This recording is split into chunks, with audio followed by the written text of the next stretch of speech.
what is what are we doing? Like, what is happening?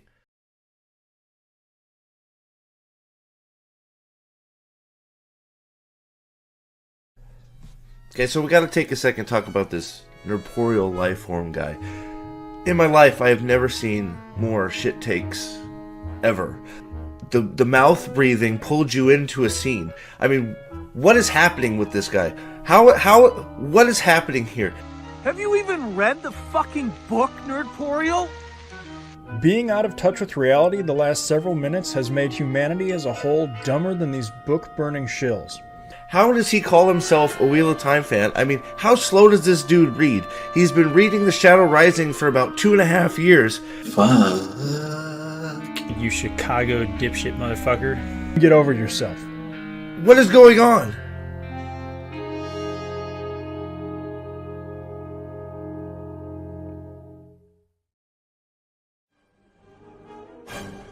Last time on Revisiting the Wheel of Time. Nerdporial, Dane's back. Oh, I have not. Just Well, Dane is back. So that, yeah, I haven't changed. No, I haven't changed since Now, Friday. I've got a couple of questions. Do you think everyone's telling you this is the best book because of the cover? Because that is a hot cover you were just holding up, right? It's a good one. That's like a Harlequin. That is my Rand al'Thor.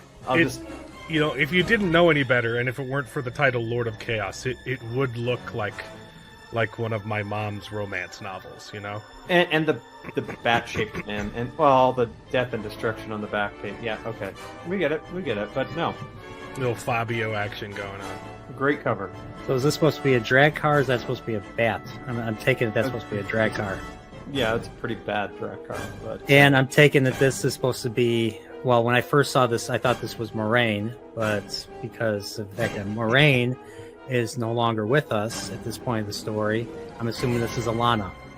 This is Daryl K. Sweet's interpretation of an Aes Sedai who wears a shawl. Blood, instead of using oil or water, they stick it in Bring a it to a person. higher temperature. That's and cooling it, basically. So. Right, yeah, so the cooling is sticking it in the body and cooling it with the blood of the of the living person as it dies. Is it an excruciating process? If you got a sword stuck up your butt and it sat inside you boiling your blood while it cooled, I'm pretty sure that would be horrible. Do they use the butt as the entrance? Don't worry. Sure, why not? I just made that part up. I mean, And now the conclusion.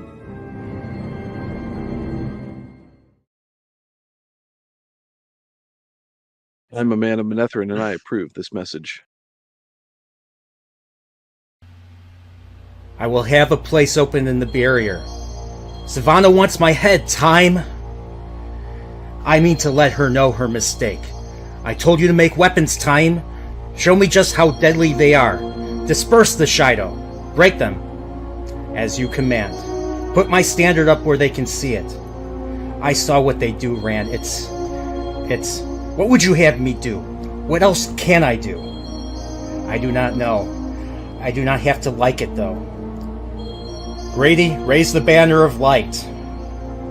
Ashaman, form line of battle. Ashaman, raise the barricade 2 spans. Ashaman, kill.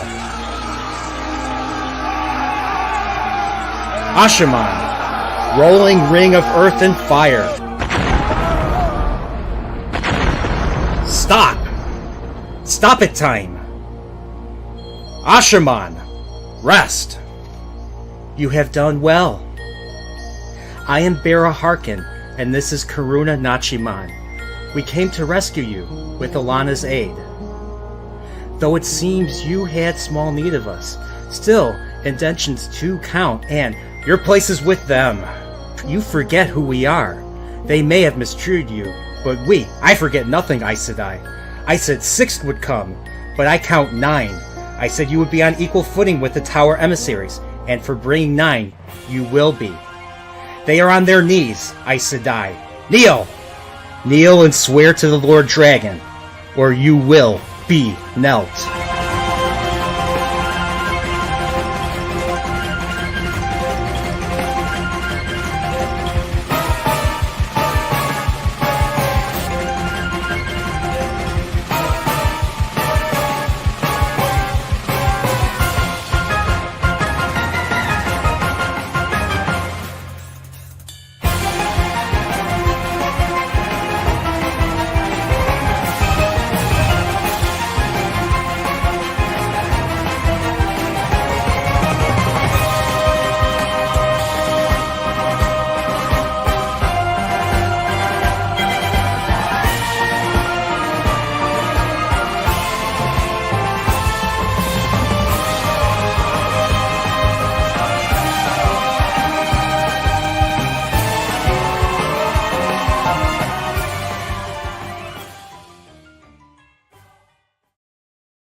Welcome back, everybody, to the Wheel of Time. And I made a mistake. I forgot to change my part. I forgot to change it to part 2. So there was something in the editing I forgot to do again. So my bad. But I hope you guys enjoyed the. I hope you guys enjoyed the that little segment I created for the finale of the Lord of Chaos.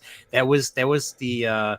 There was the I am my body or my mind is being torn apart theme from the game Xenogears. Okay. Huh? It's a Never played PS1. it. It's a PS1 game. But yeah, I thought I was like, you know what? That sounds dark enough for what I envisioned was the final battle. I didn't want anything that felt uplifting. I wanted to kind of show Rand's dissension into. Well, he's only just started, bud. He's only just started going down that rabbit hole. So it's gonna get darker. But yeah, so I was listening to Michael Kramer's. I did listen to Michael Kramer's rendition of the final page of the of Lord of Chaos, and how he read all that. And I was like, he's probably read it the proper way. When I was reading it, I was thinking of it a different way. I liked spacing out the "you will be knelt," even though even though Jordan didn't write it that way, but I thought it'd be cool. So I did that. I decided, I'm gonna. That's my interpretation. Rafe Judkins has his interpretation. No, I have no idea who you're talking about. Oh yeah. Oh wait. I made that guy up. He doesn't exist. Sorry. Good. But yeah. So Alan, how long you got? You only got like a few minutes, right? So let's get. Yeah, I got like 30 Let's get minutes. let's get right to the meat, and let's hold back on the potatoes. Let's just talk about Dumai's. I just want to hear you talk. Because I've been worried you wouldn't like this book since you didn't like the last one, which is my favorite. I just want to hear. He didn't like the first half of this book. I just want to hear you gushing over the ending of this book, and then I'll feel justified. So when did it get good? When did it get good for you, Brian? When did it get good? Chapter 49. All right. And what's going on there?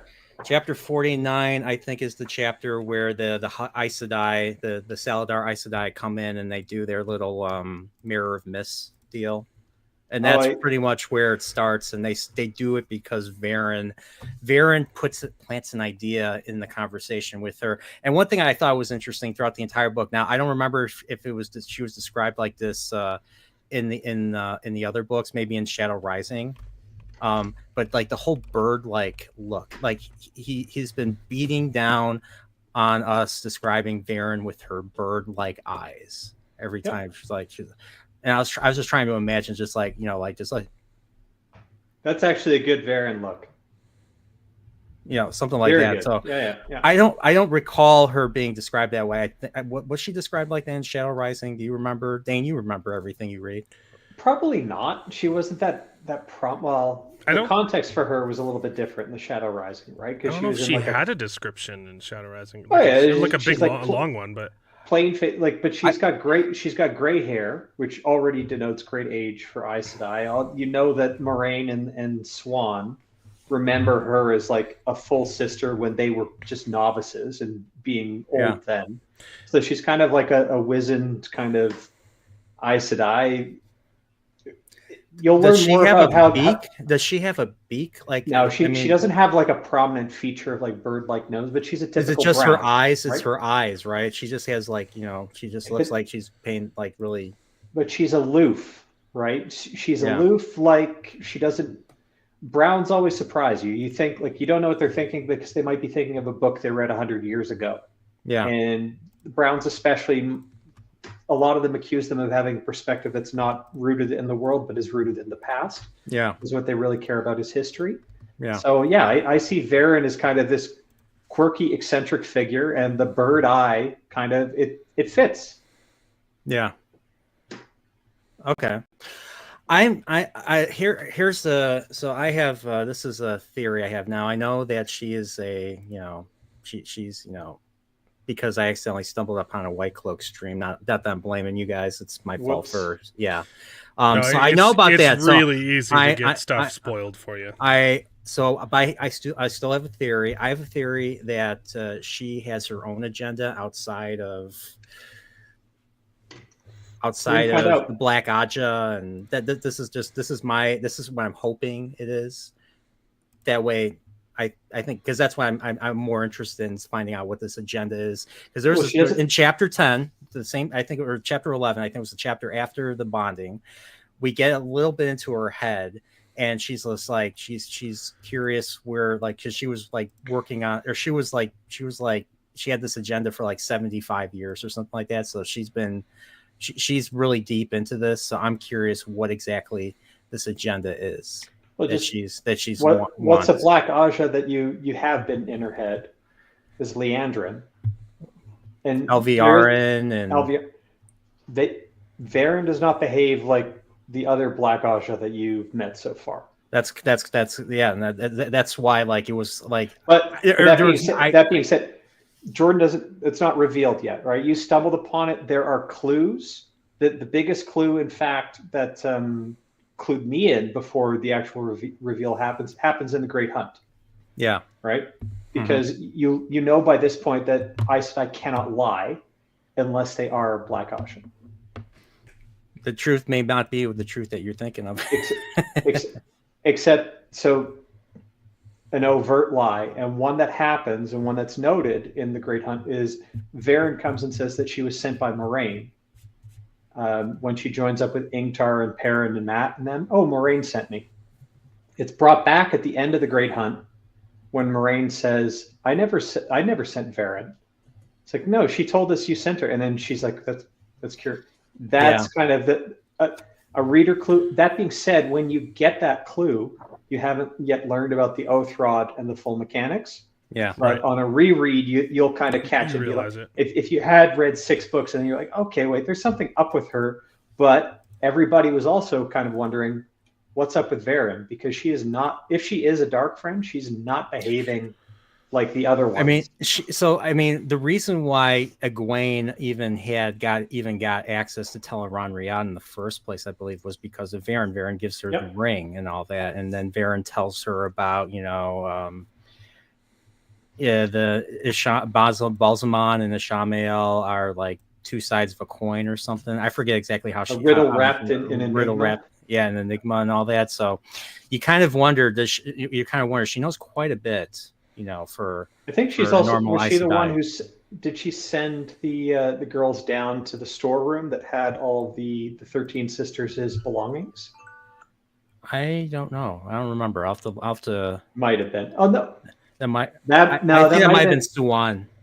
That might have been Else Grinwell who sent them to go there, but that was Lanfear in disguise.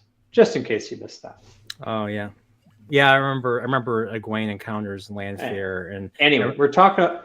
Alan wants you to yak about how much you like the ending. So you like the mirror.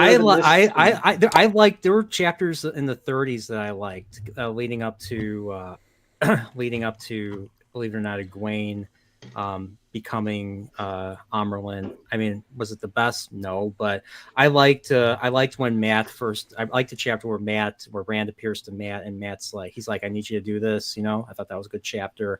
I really like the White Cloaks, especially. There's a plot against Patron Nile, basically. So Patron Nile's time is numbered. Because you have was it Asanawa, the head Inquisitor. And you have we finally meet Aemon Valda. Aemon Valda comes back, and I do not. And is Aemon Valda eating like a bird, eating like a baby bird or something? No. And so I imagine he's also not black. I imagine Aemon Valda basically just a very a more intelligent version of Buyer, maybe, but maybe a little bit more. I don't know, maybe not tall and gangly or something, but yeah, he's also killed 13 Aes Sedai, and he has their rings for some reason. No, he hasn't. I don't think I learned about that yet. So. Yeah, it's in the books. Yeah, it's not explained how he had the power to do that at all, but it's just thrown out there. I don't know. That's interesting. But apparently, I'm thinking he knows he's good with a blade. See, also, I'm pretty sure he's gay. but it's really important. In the book or in no, because definitely in the show he is. Pedro Nile was a good antagonist, in my view, in the series so far. He has love some Pedro Nile. wonderful lines. His geopolitics and maneuvering kind of fell a little by the wayside just because Rand kind of comes in and steams through everything. Pedro Nile was trying to pull things by. He wanted his children to go to Almuth Plain and establish a base there because he was sick and tired of even having to paying lip service to the king of Amador. Then even though he had all the power, basically, right? Pretty much, but I mean, he was a king in everything but name only, so he wanted the name. But he quickly shifts his plans when Almuth Plain, Terrebonne, Eredoman kind of descend into chaos. He's now got a new one, which is basically, okay, well, we're going to use Rand al'Thor as a rabid lion, scare people, and as soon as, people are scared of a lion, what do? Well, you let him terrorize a little bit. You come in, you say, I'm going to deal with it. You do it, and then you just keep giving orders over and over. Like the COVID playbook, the COVID authoritarian playbook was laid out by Robert Jordan in the Dragon Reborn prologue 30 fucking plus years ago. Well, like it's right because it's there. been done a couple times I know. in history, but people forget about that for some reason. But then there's additional stuff. What is he trying to do with Gildan? What is he trying to do with Altara? Destabilize area, but Rand is moving too quickly for him. But he also has he's got great notions in his head, like going back to the prologue of Lord of Chaos. He takes all the information into him, but he draws logical, false conclusions of everything that's going on, which is always fun to kind of see, right?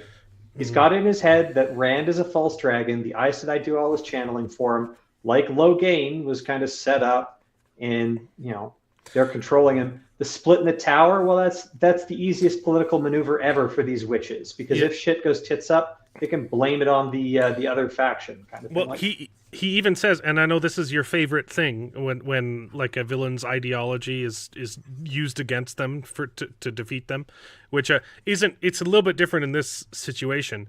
But he even says I can't remember if it was in this book or in another chapter, he's like, never wait till you have all of the information to act. Like, wait till you have like 80% information, otherwise you'll be waiting forever and you'll never act. And he gets 80% of it right. He's just missing the very important 20 because he's wrong.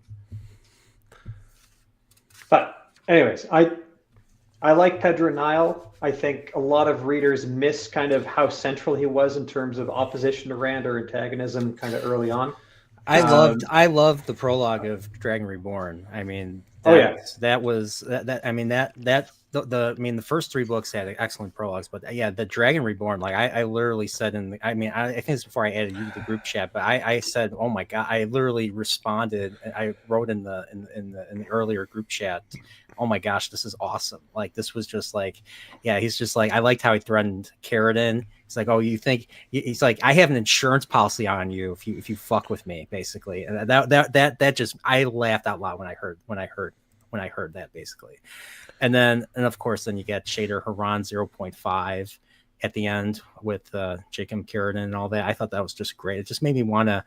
I was hoping that the story that story would intersect with the main story, and it didn't really. It was just something. Yeah. That's kind of where I learned, like, the prologue kind of, it just like introduces further plot lines like that. That one really introduced the Shadow Rising, basically. Yeah, and the sad thing is, like, I don't think there isn't going to be the Pedro Nile payoff later on, and a lot of these plot lines kind of go out with a whimper rather than with a bang. And from now on, the prologues are by and large novellas that start off every single book, and they'll give you like a section of a side character who you haven't touched in on since the previous prologue. Yeah. So it'll touch you up on the events of side characters more and more, to the point where, like, I think by book 11, the prologue was like 120 pages, and it went through like 20 different side characters as Yeah. to Yeah, how it's their kind of how he stories like sneaks progressed. in world building and like, hey, this is how the rest of the world is reacting to Demise Wells, right? Like, Yeah. Hey, we Yeah. haven't seen from Gowan in like three books. let's throw in a prologue again. But Yeah, exactly. Yeah. But yes, speaking of Dumas Wells, like just I loved how they find. So I loved like the taking where they come in, they just take Rand. You know, he thought there were 3 Aes Sedai, but there were actually 13 because the serving girls or the ones that were carrying, the ones that were escorting They're them were also newly Aes Sedai. raised, and therefore they didn't look like Aes Sedai. They didn't have the ageless look yet. Yeah.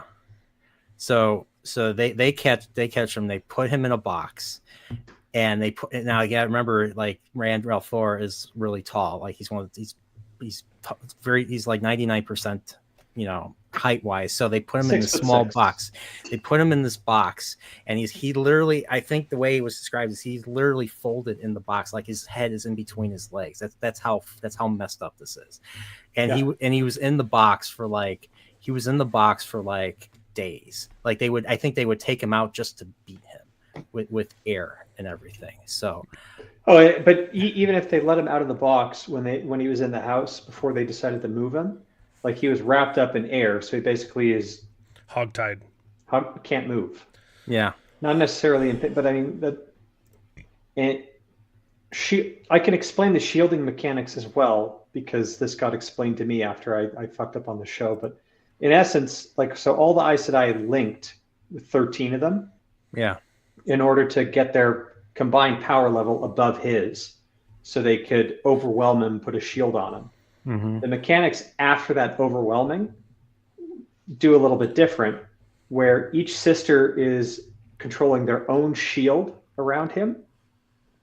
And so long as they have 6 kind of individually held shields on him, he really can't break through. Mm-hmm. Although more would be better.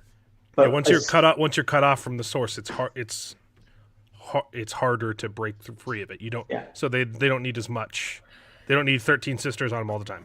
Yeah. But so what happens in Dumas Wells when you're in Rand's head and Louis Theron's coaching him through? Some of the sisters that were assigned to keep the shield on him decided to tie off their weave and leave. And that's when the knot, the soft point or whatever, becomes hard. And then he can mentally work to untie that. So it's kind of like, and the way I think the way the book described it is basically, imagine you have your shoe tied and you have a tight knot or something like that. You're maneuvering your way in the spaces in between to unravel it. So, but when it's not unraveled, when it's soft, as they say it, then it's impossible to. When a point is soft, that's when it's actively being held or shielded, and he can't kind of undo that. But what happens is a number of the Aes Sedai that were holding his shield left. They tied off their weave, so they no longer have to actively channel to hold the shield, and they go off to the fighting. Yeah. But when Rand breaks through those tied off knots and his shield is now only held by 3 active channelers, he has the strength of will and 1 power that he crushes those 3 Aes Sedai mentally and breaks out at one go. And he killed, I think, 1 and stilled the other 2 at once. Yeah. Oh, okay. Go ahead, Alan. Oh, no. Well, yeah, at the moment of breaking, it messed up those Aes Sedai. I was going to correct you, but then you kept talking. So yeah, I was like, the other sisters, I in my mind, I remember that he stilled them, but reading it back again, I was like, oh, he blocked them and said, if I have to come back and still them later, I will. Yeah, so I was looking at the layout. I was just like so that's the best part. So the layout is you have these burning. So you have burning Aes Sedai wagons and all that. And I forget they're being completely engulfed by the Shido, basically. Like the wagons, Aes Sedai, and then they're just holding them off with their abilities and all that. And then you have Perrin and the armies coming at them from the outer rim of this encirclement that the Shido are doing. So there's this semi. So they're trying to fight their way into the inner circle. Basically, they're trying to fight their way to Rand and Rand. So when Rand is like, you know, getting up for the first time, and there's men right there, and they're surrounded. I'm just like, oh my gosh, how are they going to get out? How are they going to get out of this? And he can't use the doorway. He can't use the gateway because he doesn't know where he's at. Because the only way for that to work is if you know exactly where it is. That way you can bend. You know, you have to know your location. Yeah, although there are some exceptions that you'll learn about later. If you go a very short distance, it's doable. Yeah. But yes, essentially what you have there is Savannah's crazy plan of betraying. She basically kills a fellow wise one. Rips her apart with the one power, blames it on the Aes Sedai, gets all the Shaido to believe it. So you've got like 40,000 Shaido bearing down on these 20-something Aes Sedai with the younglings and her plan is to marry Rand. Yeah, all she's got to do is flash her tits, right? Who wouldn't go for that? It's wonderful. Come on. If you have a female supervillain, it's not like she's going to have a logical plan, though, right? True. So I forget. Did they teleport? Did he get teleported from the other Ashaman to outside or to where I'm curious. No, the Ashaman show up. They get to him. They get to him. They do the same thing. They do the same thing that Perrin did. Do they transport that? Does Perrin and the rest get transported to the inner part of the circle? Basically, no. They fought their way through. And then of course, you know, they read. Perrin and Perrin's group kind of cut their way into. And not all of them made it. A bunch of them got stuck outside fighting. I know, like the wise ones. That's why Rand is like, we got to act now, or they're all gonna die. Yeah. So did he put up the dome, or did the Ashaman? Ashaman put it up. Put up the dome, and then the intro. I used a literal meat grinder after I used the sound effect of a meat grinder for after the Ashaman kill. So I figure he actually uses the word meat grinder in this book. So I'm just like, I laughed when I read that. I read that, and so just bodies exploding, just like yeah. and then the explosions, and I stole Power Rangers sound effects. Nice. Explosion effects for that. That should have sounded familiar, but yeah. Even Perrin throws up, and Perrin's just like, and he's a wolf. Yeah, Perrin's just like, I don't have to like it. And I'm like, I included that. I thought that was great. And I had to recreate that. Like, it was just, I'm reading it, and you Dane, you both of you saw how I reacted in real time. You saw what I was writing down, what I thought was awesome. You know, it was like 5 a.m, but whatever. Yeah, I was up all night. I was reading that all night. I fell asleep in the evening, and then I was reading that all night. And I fell asleep, and then I there was some radio silence. Pips is like, "Oh, he hasn't said anything. I hope this is good." And then but that's because I fell asleep and I didn't read anymore. So then I read 54. And I just loved the buildup. So 54 was 53 was great with I loved how Sulin just went all like, he took my brother, and then I just felt energized from her. And then you have then you have Dobrain, and I like Dobrain's my new favorite dude, you know. Sulin snapped out of her stupor, Guy Shine, right? Quasi Gaishan, like redeeming her honor, like as a servant or whatever, and then like, okay, that's what makes the moment sweeter too. Is she spent the whole book, you know, doing nothing, and then it's Rand getting kicked out. It was all right. I'm picking up the spear again. It was because of the assassination attempt, I believe. That's why that happened. So chapter I think was 18. With Sulin specifically, I think she spoke to a maiden as though she were a maiden. Or she spoke to Guy Sean as though she were a maiden. Okay, I got a question. I have a question. It could have also been that other one where it's just like, okay, well, if you want to meet your toe, what do you think? What is the most humiliating thing? It's like, well, then be my servant. All right, I got a question. So she gets into a fight with another maiden in 54, I believe, and then they fight. And then for like control or something, and they fight. She wins, but she lets the other one, the one that she beats, take control or something like that. is it just because she respects her more now that they fought together? It's like from the Matrix, like you don't truly know someone unless you fight them type of deal. I'm just curious if there's an Aiel thing that I still haven't learned about, even though. Well, it's because beating her in the fight is what she needed. So if you gloat after you win a fight, that's not honorable. Uh-huh. The fact that she won... Is that what she did? Well, that's what she didn't do. She won the fight, but then was nicer afterward. Mm-hmm. Because Aiel are weird. Yeah. If she'd kept being mean to her, she would Oto. Mm-hmm. Right. Okay. So I was a little confused by why she did what she did. It's supposed to be confusing, yeah.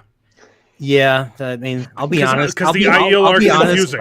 I'll be honest. I'll be honest. Like we go from an awesome chapter in the Shadow Rising. Well, actually, no. That happens before. Like Rand and Matt leave for Rhuidean. They're going to go through the gate. They're going to go through the the glass columns and all that. Well, he is. But Egwene remains behind, and then it's like they have a lecture. They have a lecture about what a Guy Shine is and all that. And I was just like, I'm reading it, and I'm just like, oh. It ended up becoming. I ended up getting taken out of the story, and it became a Robert Jordan to me. Lecturing about was that? I think you might Aiel have misunderstood that scene. That wasn't the Aiel giving a lecture on what it means to be Guy Shine. That was the Aiel getting pissed off that the other people were copying their culture, right? No, I'm talking about the Shadow Rising. Am I remembering it different? Okay. Egwene first meets the Shadow Rising. The wise ones. Got it. And it felt like the story kind of stopped, and then they explained what the Guy Shine are, and I was just like, sorry, I thought in this book. In this book, I really like. People start copying the Aiel culture, and they're pissed. They're like, they're doing it wrong. This is not what we do. Damn tree killers! So good. Damn tree killers. They fight sword fights with each other, and then when one loses, they're like, "I'm Gay Shine to you." I like how you said "Gay Shine." That's kind of what it is. Yeah. Yes, we're gay now. Well, that's the show, right? Oh, fuck. Thank God we're not getting that from the show. When you in the show, when you become Guy Shine, you become a sex slave. So pretty much, yeah. You get well, you get the shit beat out of you for like this. Right. I forgot about that. Oh. I have they beat their toe by murdering people. They beat the shit out of Avienda, and she's like, "Thank you. Can I have another?" Like, it's one more season and it's done. The show is like they won't be able to butcher anymore. So I really like. I'm so glad they're not getting to do my Wells. Do you think they're gonna do the Battle of Emmons Field? Didn't they confirm that? I don't care. It's gonna suck. Is it gonna be like five? Is it gonna be like 5 people and they're gonna blow up the wine? They already did the Battle of Emmons. They had the women come down and like murder more Trollocs than the men did in the fucking first season. So. Did they announce Fael? Did they announce an actress for Fael? It's gonna be a man. It's gonna be a boy. Oh, okay. Probably. Yeah, I don't know. Okay, we're supposed to be talking about Lord of Chaos. Yeah. Lord of Chaos. I've only got 5 minutes. I've got 5 minutes left. Okay. All right, 5 minutes. All right. Perrin talking to the wolves. They've caged Shadow Killer. Oof. Yeah, Shadow Killer.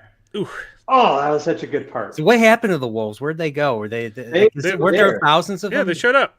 Yeah, in the meat grinder. It didn't really focus on them because there was a lot of stuff. They were in the meat grinder? They didn't get like meat ground, but they all like wolves basically came out of the woods and started killing Shaido like everyone. Yeah. Like they joined in the fight. But that moment essentially, right, where Perrin is like, all right, we need everything we can get. What else can I get? And he reaches out to all the wolves kind of in the area. Now. Yeah. Now, and it's like, and why should we with the 2 legs and the 4 legs on with iron, shields or whatever, and hard hooves or hard legs? It's like they've caged Shadow Killer, and then cries, howl. wolves come up everywhere. They just howl, and it's like, "We come, brother, we come." Yeah. So good. That's epic. I did. I wrote that. That was one of the things I wrote. It's so epic. Let's go. Yeah, I think my favorite line is Loyal saying that we can get there, but we won't make it out. Okay, let's go. Yeah, Let's go. like, Let's go. I'm gonna. Can't If I have to remember go what it by myself, if I go by myself, I'm gonna have to go. And Loyal's like, not alone. You're not. And I was just like, "Ugh," like this is stuff like that just pumps me up. Oh, Everything that I want, everything that I wanted, I got in this final chapter. more subtle things like Perrin commands the Wise Ones, the Aes Sedai, to basically stay back. Right, he doesn't want them in the fight. Next thing he knows, he's turning around, and the Aes Sedai are like in the middle of the fight with him. Yep.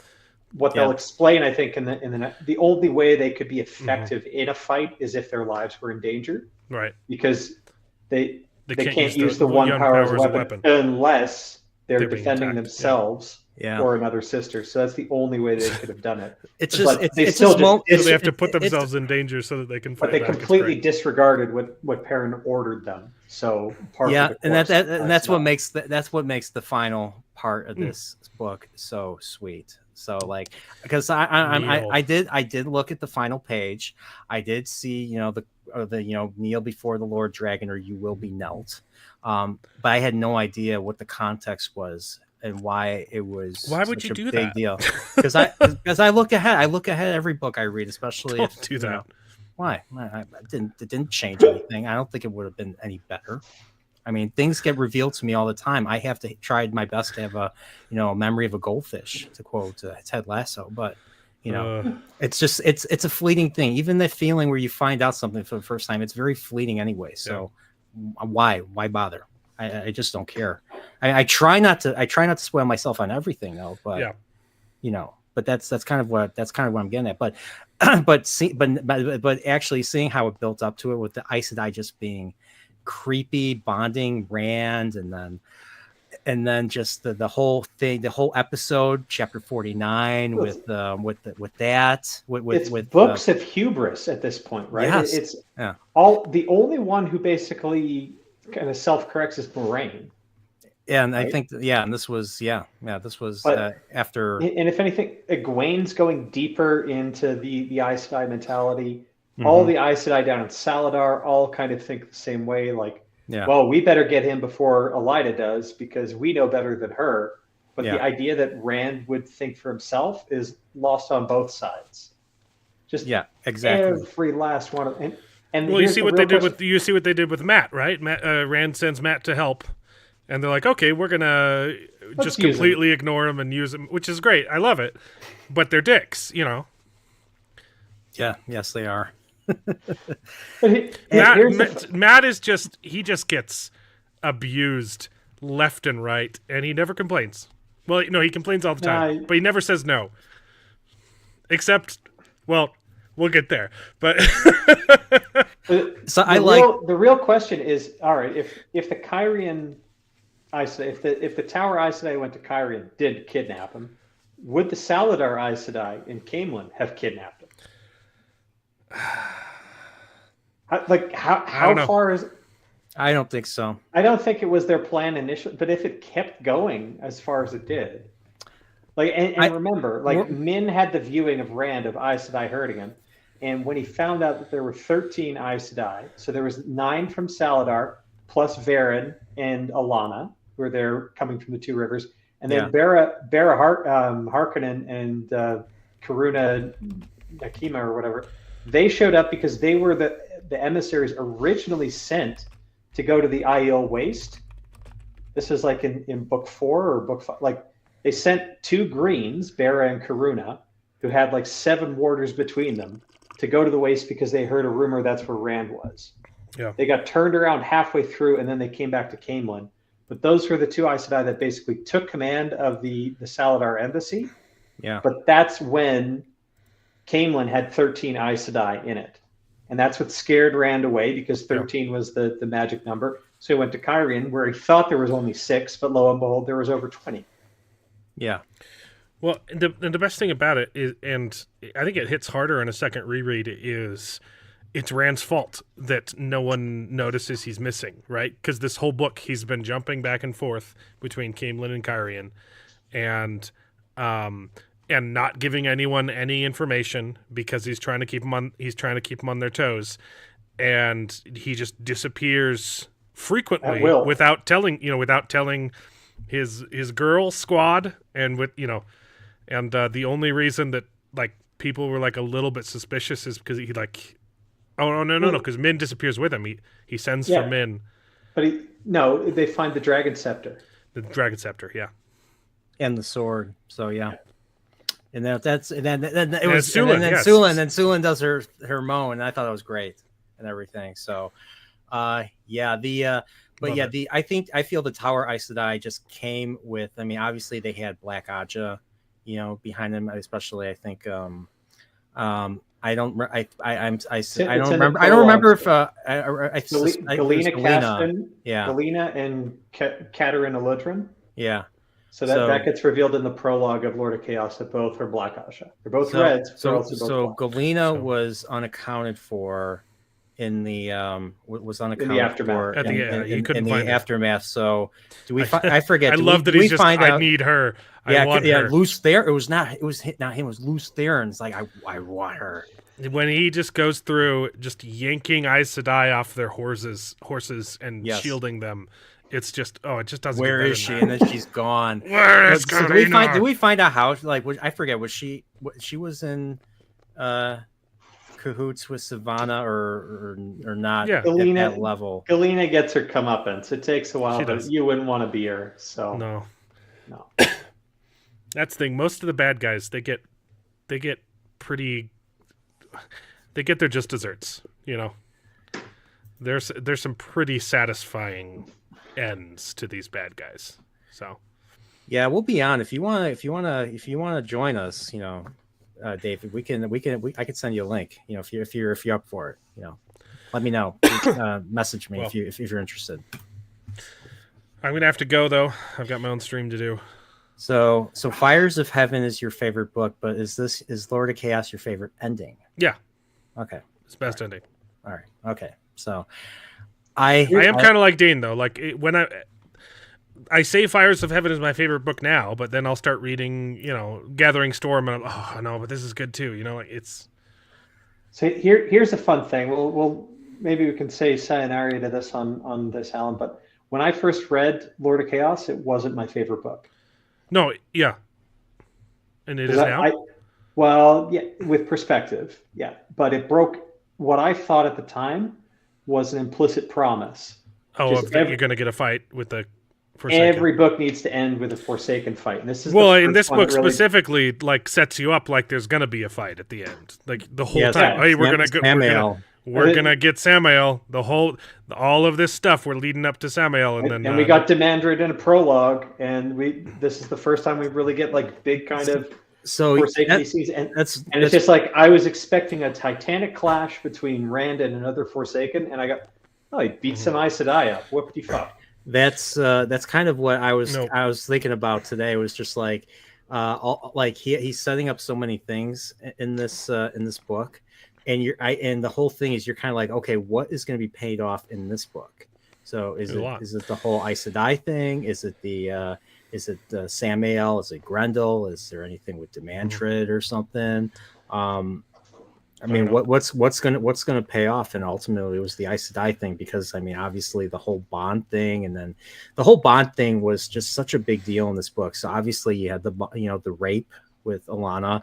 You had Semiraj. We meet her for the first time. She's torturing an Aes Sedai and her warder to see how the other reacts and all that. So, and that I thought that was interesting. That that leads into we meet was it Halima in Saladar. So she's basically Erengar, the reincarnated Balthamel, if I remember correctly. Yeah, it's the one trans character in Wheel of Time. So this was what was interesting. So she's trans, so she's a female. She's attracted to men, but yet she still channels Saidin. Yeah, because her soul is male. Yep. So the soul is also So male this and is, female. This is where The Twitter Dark of Lord Time made him trans as a punishment. Yes. as a joke. And yeah. For So this is where the Twitter of Time crowd gets Wheel of Time completely wrong, because the book series, it's all about gender essentialism, right? It's not just that you are bored with a certain set of genitalia. It's your soul is literally male or female. And the only way no you can changing get a male soul into a female body, or vice versa, is if Satan does it.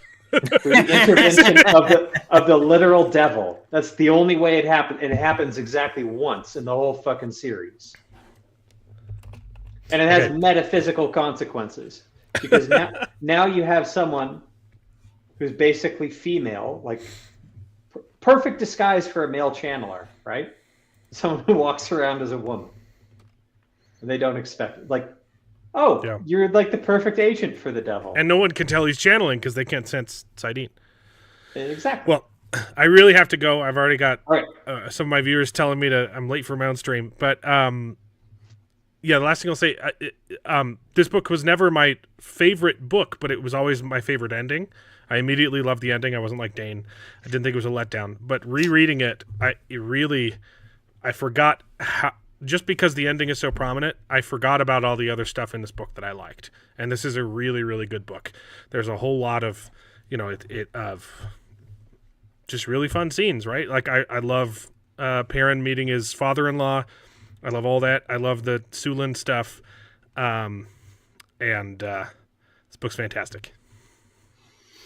Well, you know what? The ending really saved it for me. There was a lot of good parts, but there were a lot of parts that just got me bored and all that. So it's a love-hate thing. But I think the ending, I'm with all you guys. The ending was better than any of the other endings, including I'll tell you, for me, The Great Hunt. This book is exponentially better on a reread. Okay. Because you know the ending's coming, and you see like all the little things that he's getting ready, like having Rand be arrogant, and you're like, oh, like once you know what's going to happen, you're like, this book is a lot better than I remember. So anyway, I gotta go. Bye. All right. Glad you liked it. Yeah. See you, Alan. Ashman kill. Bye. Ashman kill. No, so the other part that at least in this ending, and I want to talk about it for a little bit, is Matt on the road down to Ebudar, which is kind of in this section that you haven't mentioned it yet, but what is your impression of that? It's like, okay, the girls are going to go fight global warming. They're going to go. It felt like, but they don't want to teleport right to Ebudar because no, we might cut someone in half with our gateway if we open up. So let's open up our gateway like a fucking week outside of Ebudar, like some farmer's field, and just like mosey on down. It honestly felt like a season finale of a show, basically, where our characters are in a new location, and it was just like it felt like crammed up. I was expecting stuff to happen, like I was expecting like a big cliffhanger, but no, they're just there in Ebudar. Just they meet the queen. Was her name Tenobia or something? Or that's the ending of it. But the character drama on the way through. So Matt goes with. So the next highest ranked guy from the Band of the Red Hand is one of the nobles from Tyr named Nalessian. Is it Nalessian? I kept saying Nailshan. Nailshan. I call him Nalessian. He's a tyrant. So he's got the pointed goatee. The oiled. Yeah. You know what's funny is there's a lot of elements in Wheel of Time that just make me, because I read Song of Ice and Fire first, and I'm more than convinced that Martin's obviously very different stories, but like he borrowed so many things from either from the same source as Wheel of Time or directly from Wheel of Time, because you had you had some of the I forget which city, I don't know if it was a free city or one of the slavers had that same Tyroshi. It was at the Tyroshi that had that same type of oil. Well, they had like a Dario Naharis had a 3-pointed goatee, but it was like multicolored. And then they say fire and blood at the end, like literally, like in the final chapter, like fire and blood. I was just like, okay, is that coincidence? Wheel of Time was there first, but Exactly. But anyway, so you got Nalesian. He's got like 2 body servants with him. So he's got Narum and Lopin, and I think one of them belongs to Talmanes, because Talmanes is like, well, if I can't go with you, at least I'll give you my body servant. Yeah. And then Lopin is like the body servant of Nalesian, one or the other.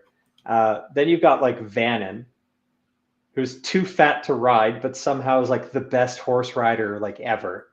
And he's like a sack of sweat, said constantly. Sack of sweat. Then I heard that in Song of Ice and Fire too. I'm hearing a lot of, like I said, I was like, sweat. Is that sweat? Like this type of sweat? No, it's basically fat, right? SUET is that type of sweat. Yeah. He's a bag of lard. And it's like, this guy shouldn't be able to ride a horse, but somehow he rides better than anyone. And he's like the best horse thief in 5 different countries, which makes him the best scout, which was Matt's own kind of logic before. And like, we need good scouts, right? And you offer them better pay, you offer them no camp duties or chores or whatnot. But at the first lie that they tell us, we hang them. Mm-hmm. Because a lot of people can get killed by a scout's lie. So, and he still had the volunteers, but they were all kind of the non-soldiery types. They were all the guys with kind of the criminal, outlaw, poacher background. And Vannon is like the epitome of this. What does he do on the ride down to Abu Dar? He turns into the ultimate Elaine fan. Oh, yeah. Right, just starts like saluting her all the time. Being like, yes, there's another one of the Red Arms who's clearly an alcoholic. Yeah, but he like tries to mend his ways, and like they find like all the booze he had hidden about his horse, and he's like straightening up and like trying to do better. And Matt's just sitting here looking at like his soldiers, and he's like, the fuck, they're all like, she's gonna take over my fucking army if this keeps up. Yeah. So apparently in Ebadar, they kill, like they wear like a necklace that has like a knife or something, and the women there, and if you displease your mate or something, they can kill you or something. It's legal or something. Abu Dar is Robert Jordan's attempt at doing a kind of different matriarchal society where like the power, the property ownership, and the rights all lie with women and less so with men. But at the same time, like it's not that overt. But it's like the men fight duels all the time. So it's a dueling culture. And they usually fight women, but it's just like male life expectancy down there is like a shit ton less than female life expectancy. Yeah, because I remember the queen, she said like she lost like she had like 3 or 4 older sons or something.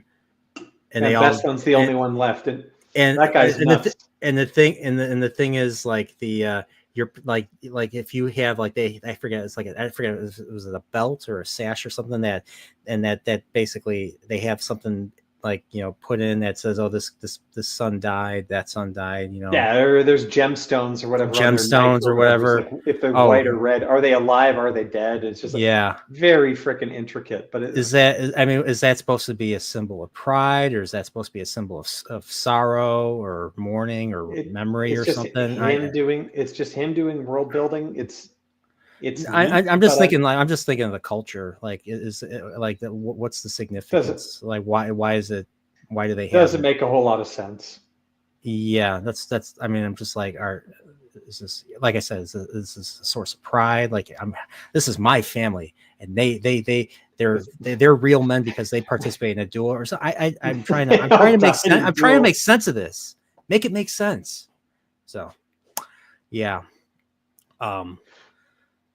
Honestly, I did like 52. I thought chapter 52. I was feeling a little bit of the pump because they actually left Saladar. They're marching towards Tar Valon, even though I suspect, based on people talking, what people say, that it's going to take 5 books for them to get to Tar Valon. And they use a fucking gateway halfway to get there. But the interesting thing, what's going to come out about the politics of the Saladar, a couple of things. First is Egwene, if you haven't clued in yet, was totally appointed to be a puppet. And she's got at least 3 people who think she's going to be their puppet. So you got Sheriam, who Egwene appointed as what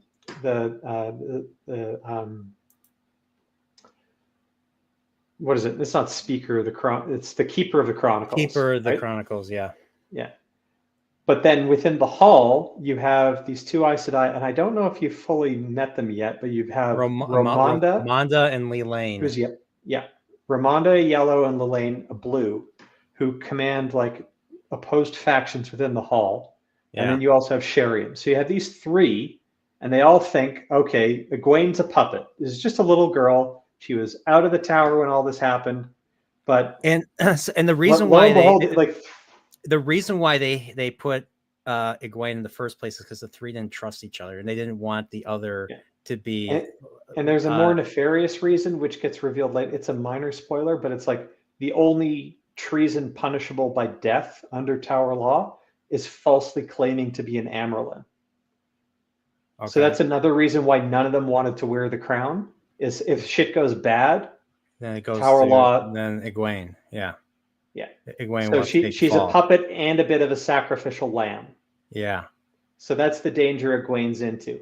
But the fun part about what comes up is essentially how Egwene is able to, minor spoilers, but you can expect, where is she going to go? She's going to be playing these different factions off each other, and she's going to rise in her own right. You saw an element of that in Lord of Chaos, where she discarded the prepared remarks she was supposed to give, and she immediately raised her friends, right? She raised Nynaeve, and she raised Elaine, but she also raised the other 2 accepted. I think Theodrin is one of them, and there's another one whose name escapes me. She raised them all to basically full sisters, even though they didn't have the oath rod. Yeah. And she had her reasons for doing it. One of it is basically so I wouldn't be as much of an outlier, as kind of a full sister hasn't been properly raised. But she also did it so that she could send Elaine and Nynaeve down to Abu Dar to solve global warming. Yeah, I mean, I liked how, like, okay, they're gonna go on another side quest. They take Teleron Rad. They find out about it like very early in the book, and they're like, we want to go, and they're like, no. They're like, no, you're accepted. We can't just run around wherever you want. But it's the same. It's the same mechanic as to what started their side quest to go to Tanchico, right? Yeah, pretty much. Yeah, the only thing. Go to Teleran Riyadh, follow need. Oh, we need to go here. Oh, same thing. We're in Saladar. We're bored as fuck. What the hell's going on? Well, it's getting kind of hot. Let's see if we can't solve global warming. Let's go to sleep. Need. Okay, let's go to Abu Dar. Yeah. So so there's something I did want to ask that I'm curious about. So the other character in the mix that's kind of, well, she's not really a direct she's not a direct person, but Delana, and she keeps wanting to have she keeps putting out, she's getting her orders from Halima, so Halima just shows up out of nowhere, and so Halima basically tells Delana, I was sent to you by Anaya. So does that mean something in the future? No, so here's a little bit of a tidbit, okay, and it ties back. But I think Halima gives the sign of basically putting her thumbs through her first and second knuckles as like, this is a dark friend sign. If you do it like twice. So this right here. Yeah. So Delana knows this is basically T. This is basically T in sign language, I think. Double T. All right. Double dark. So Delana knows that Halima is a dark friend. She doesn't know much about her. Obviously, she can't. So Delana's nice. If she thought that Halima could channel, because she's a woman, she's not sensing that.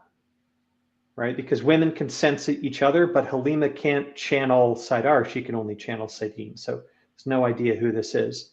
But the key thing to kind of know, which will come out, is Semirhaj had interrogated, killed, tortured an Aes Sedai named Cabriana Missandei. Yeah. Halima shows up claiming to be Cabriana's secretary. Yeah. So obviously Semirhaj has provided Halima with the necessary backstory because of everything that she tortured out of Cabriani. Yeah. So what comes about is the people closest to Cabriana, there's Aes Sedai that were her friends. Those people are the biggest threats to Halima. Mm-hmm. So Okay. that's her interest in Anaya. Oh, okay. All right. Okay, that makes sense. So I'm curious. I'm curious. I was like, what? Little side plots and threads that are very difficult to pick up on. Yeah. In fact, like without the wiki, it's almost impossible to realize like kind of what's going on, because there's a little tiny development in this, and then 700 pages in a book later, there will be another development on it. It's tough to keep all the stuff in your head. So the first thing I thought was, okay, so we know Moghedien is still a prisoner and all that. So now that we know that Erengar, another Forsaken mix, I'm thinking, okay, is she gonna off Moghedien or is she going to release Moghedien? So we find out in the the epilogue, that she was there to basically state, hey, you're being summoned by the Great Lord of the Dark himself. And then Moghedien's like, oh, fuck me. It can only mean two things. Either I go into the pit of doom, or unlikely, but me be nameless. Or I'm either getting promoted or I'm getting killed. Yeah. So I'm curious what's going to happen. I hope there's a chapter or there's a segment of a chapter in Crown of Swords. Okay, good. I'm curious where Moghedien's story is going to go. She's been alive a long time. I'm curious if there's more to her, if there's more to her than just being an evil Forsaken. Maybe I'm curious. If not, then I'm curious if there's a possibility for redemption in any of these Forsaken. I'm assuming very slim, maybe none, but I'm just curious. I don't want to spoil much, but like you were kind of getting it a bit with Asmodean. Yeah, that's what I was hoping for. Honestly, I was hoping. So Asmodean, I knew. So part of the reason why Fires of Heaven really disappointed me was Asmodean's death, basically. I was really hoping that, Asmodean was a dead man to me. He dabbled in the dark. He dabbled in the dark. He's Forsaken.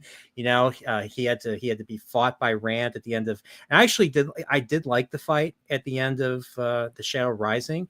I just didn't like the fact, and I said this to Nathan. I know you guys are going to all disagree with me. I felt the Alkir Dal segment got interrupted just for the sake of Rand to have another fight with the Forsaken.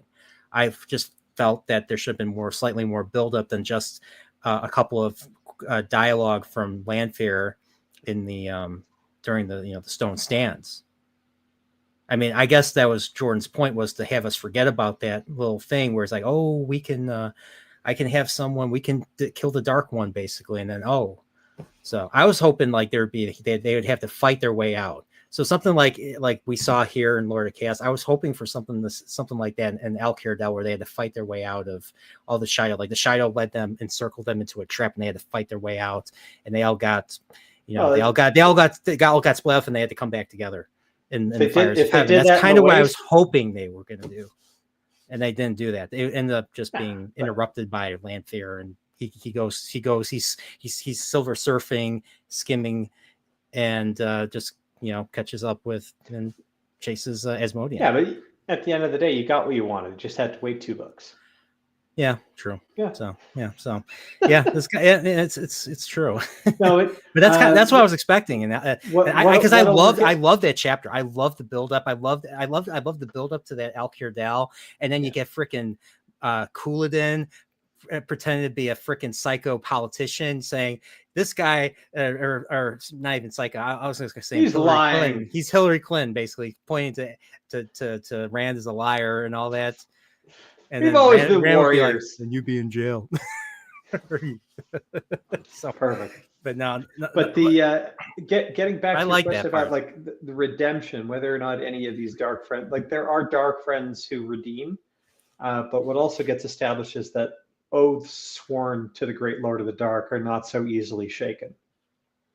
So you already know that like the oath rod that you take, like it's a binding oath that the Aes Sedai cannot tell. Yeah. Well, oaths sworn to the Dark One are kind of similar. Okay. That even folks like Jacob Carradine from the White Cliff, that's one who you'd think like, fuck, this has gone a little bit too far. Myrddraal are killing my whole family. And I've got, some dark friends telling me to go kill Rand, Mat, and Perrin, and I've got other dark friends saying that I can't kill them. So what am I going to do? And when I bring this up, the Myrddraal just laugh at me, and they rape another one of my sisters. Like, the fuck? This is the dude who's basically the poster child for, I regret swearing my soul to the Dark One. How do I get out of this?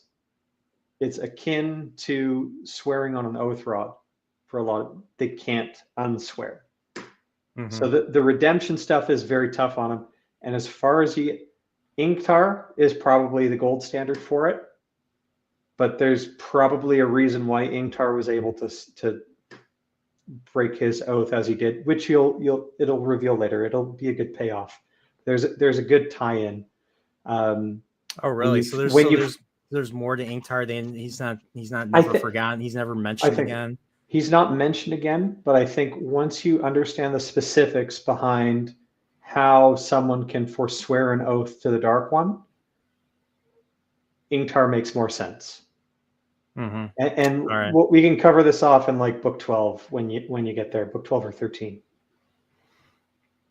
Okay, that makes sense. So just memory hold that. All right, I'll keep that in mind. Yeah, book 12, book 13. It's a shame that Jordan himself couldn't really write those final payoffs and everything. This is one of the clever things that I think is a Jordanism, but if Sanderson came up with it, as for how the mechanics work, all the power to him, because it was a very satisfying end to a couple characters. Okay. Yeah, I'm just like obviously I don't think Moiraine's deal is going to be really resolved until Sanderson, I think. Well, wait. What clued you in there? Was it the cover of book 13? Maybe. Possibly. Or just I don't know, looking at the I don't know. Was it this thing? Where look, there's Tom, there's Matt, there's some other dude, and they're like, okay, making a triangle on some weird tower. Yeah. What could that be? Yeah. That's possible. That might be a possibility. Yeah, that's almost as big a spoiler as finding out Rand is the Dragon Reborn by looking at this cover.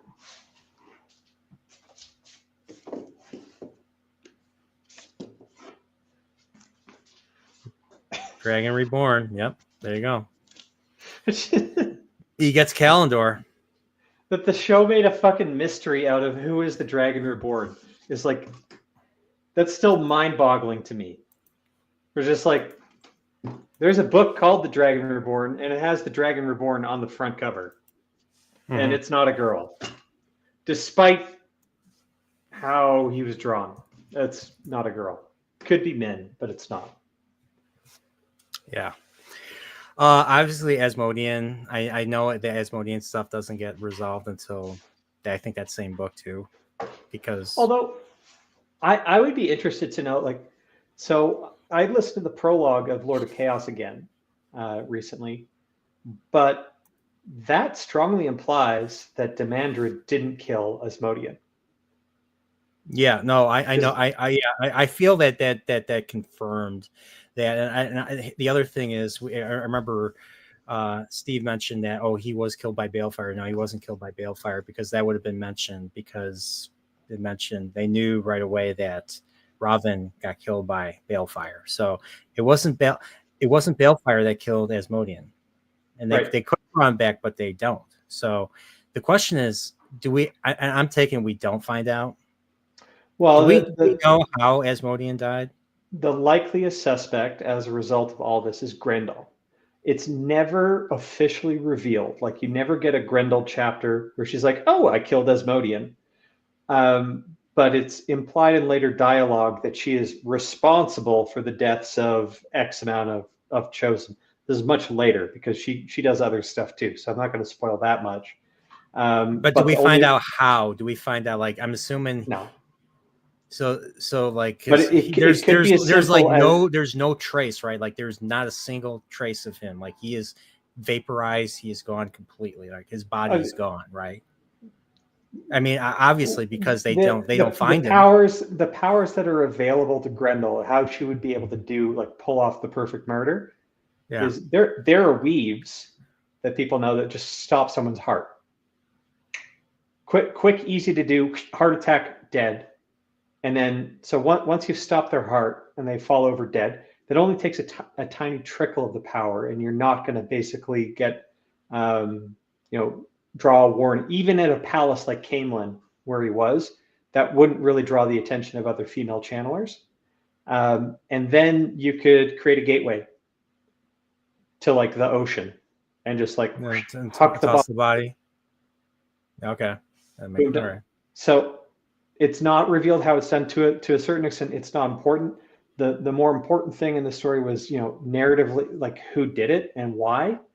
With the Demandred perspective of the prologue in Lord of Chaos, I think it really builds up that Grendel is suspect number one, because she's the only one left standing of that 4-part alliance, right, between Lanfear, her, Samael, and Ravine.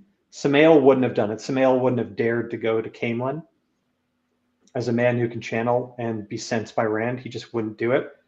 Grendel's the only one. You maybe wonder, okay, if Demandred is Taim, as the big theory was, you couldn't do that part of his plan while another Forsaken was kind of with Rand, so he had the motive to do it. But the prologue basically says, or reveals to Demandred, that Asmodean was dead in the first place. Mm-hmm. So his internal monologue doesn't make sense if he was the actual culprit. Yeah. Okay. Yeah, it was just something that just, I don't know. It was just something I was curious. I was curious like, if he wasn't Balefired, then how did he? Yeah, could be anything, right? Yeah. So, yeah, I didn't think about that. I'd like to think it was some new ability that we didn't know about. That could, kill you without a trace, basically. So. I just told you how to kill someone without a trace with one power. Yeah, exactly. Yeah. It's shockingly simple and terrifying. True. So I do have a question. So the female, the Saidar version of making a gate, is it the same as the man? That, like, does it go like that, and slices through whatever, and So the effect looks the same, but the mental mechanics are different. So mentally speaking, what a man does is he bends the if he has a sheet of paper, right? Yeah. He bends the paper and he bores a hole through it, just as explained in Interstellar. Yeah. Right? Folding space. The female method is to make 2 places in the pattern identical, so that you just make them similar enough, and then there's no distinction between them, and that creates the connection or the portal. What does that mean, make them similar? Make them the same place in space and time and everything else. So rather than folding space around and trying to manipulate space, you're just saying, I've got point A and point B, and I'm going to make them both point C with my weave. Oh, and when they're the same, yeah, there's a connection between the two, and that's how you can move from one to the other. But as far as how it looks, of like a vertical slash that rotates and expands out, I believe it's described the same, whether it's a male gateway or a female gateway. Are there doors in the gateway, or is that just? I forget. Or is it just like a window? It's a window.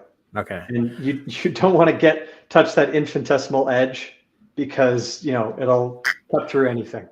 Yeah, it cut through one of Samuel used it, and it cut through one of Grendel's, pretty things or something, or Cut him in half. pretties and all that. And then we find out that something, one of the I think one of the lines in Matt's camp was cut that way. So I am in the Aiel. It's revealed, we kind of find out that the Aiel probably came in that way. So, like I said, someone is moving Aiel or Aiel around using gateways. yeah.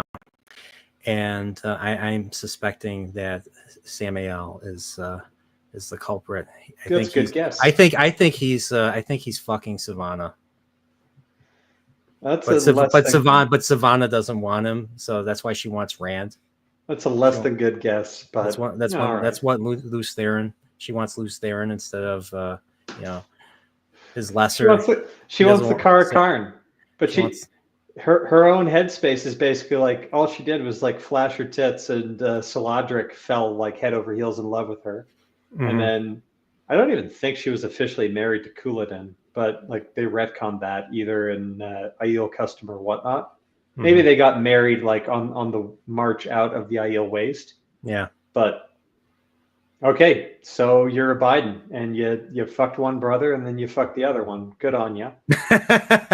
They're both dead now. Yeah. Well, yeah. Not the Bidens, but her plan is basically, okay, done with that one. I'm going to go find Rand al'Thor. Wow. So she's on the Trump train.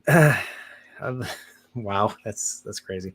So like we got, I invited fucked up family. Yeah, Aiel, I mean, like nothing holds a candle to the Bidens, but. So I invited a third guest outside our group, and he accepted. Yeah, so I invited Staplebow. What's up, Staplebow? Motherfucker.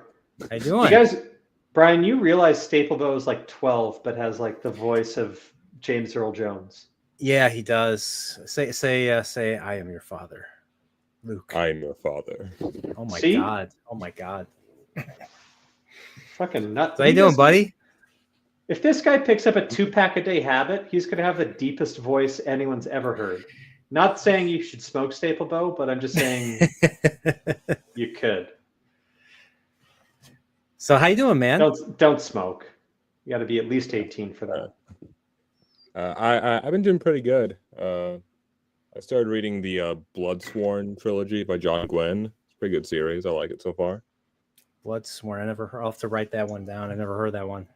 It's like Vikings and stuff. It's pretty interesting. Okay. It's like How to Train Your Dragon. I never saw that either. Oh, that's got Vikings in it too.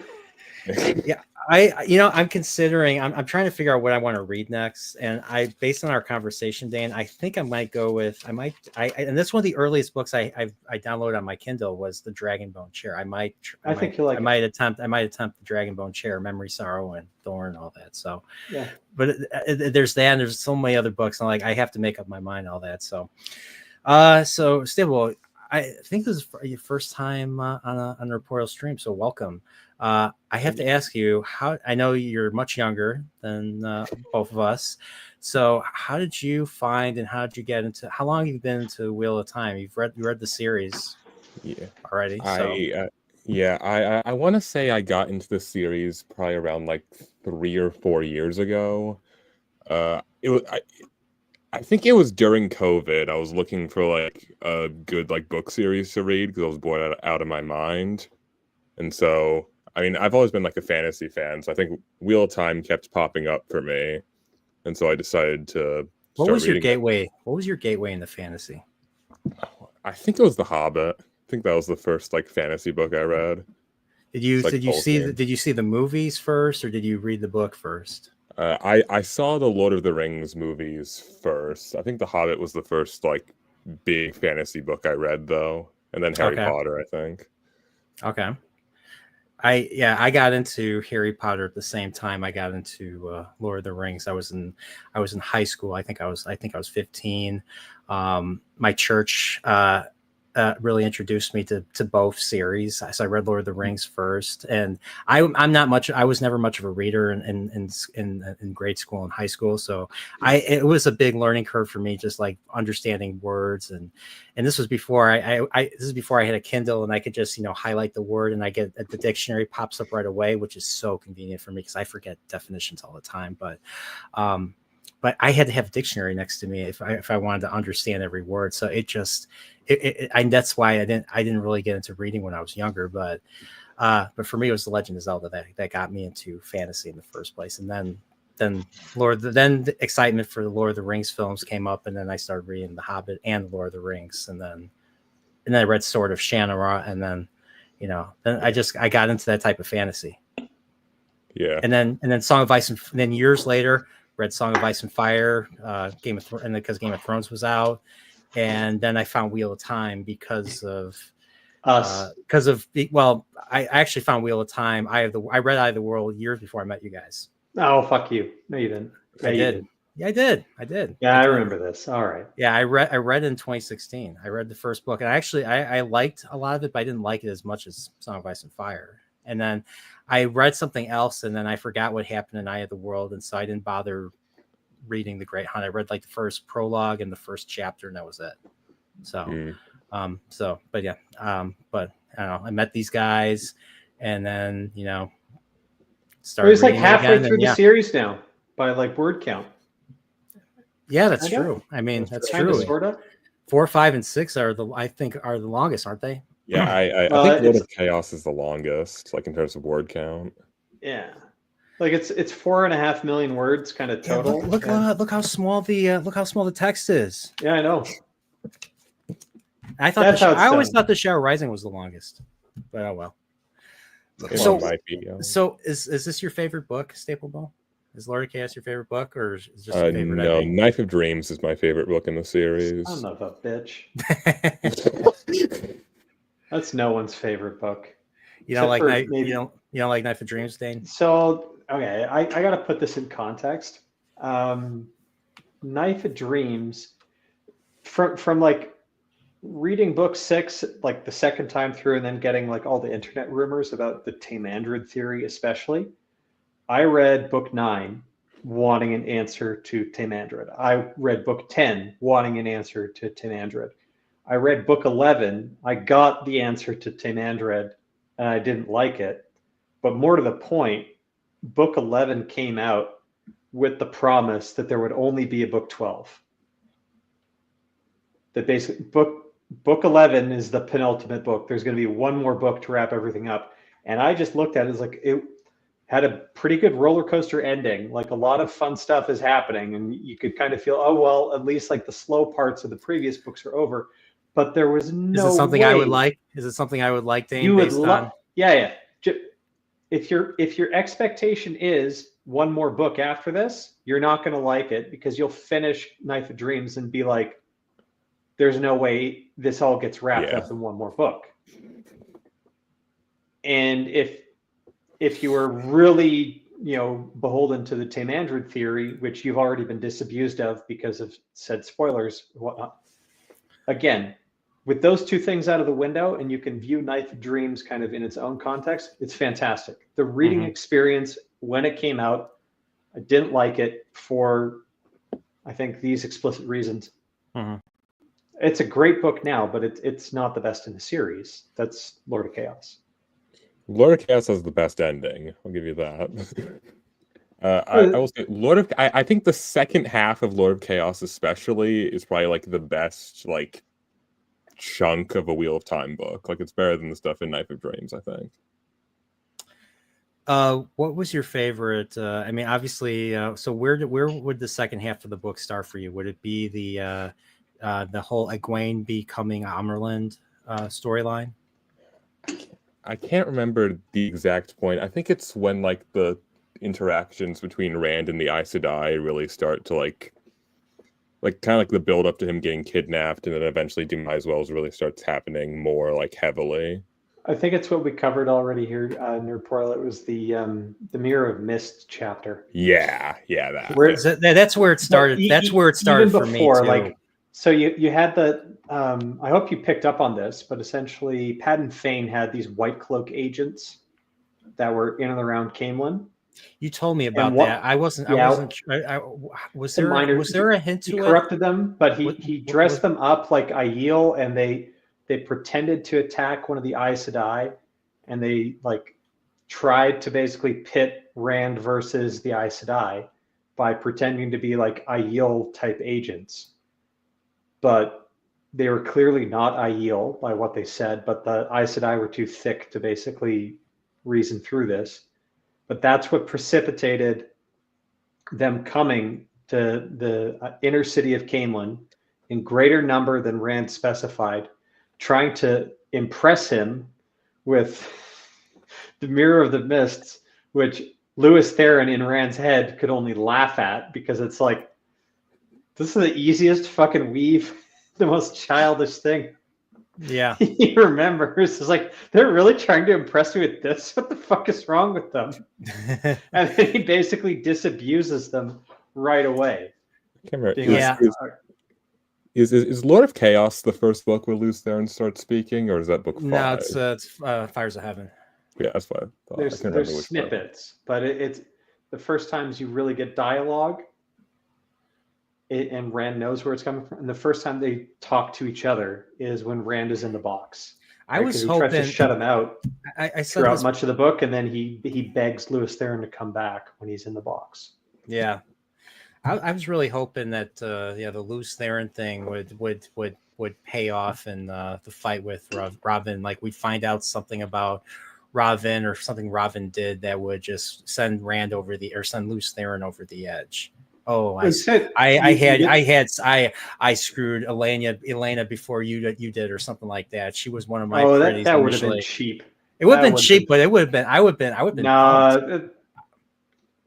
No, I think that would. I think that would have been good. You had to save that, and it got saved for the ending of Lord of Chaos, where the ending is because the knowledge Lewis Theron has. Right? Yeah. Lewis Theron's the one who coaches Rand how to break out. Yeah. Yeah, where's Galena? Where is she? I was just like, oh, yep, we're not gonna. When he's like looking for like, where is she? Like, you're not. I am Lord of the Morning.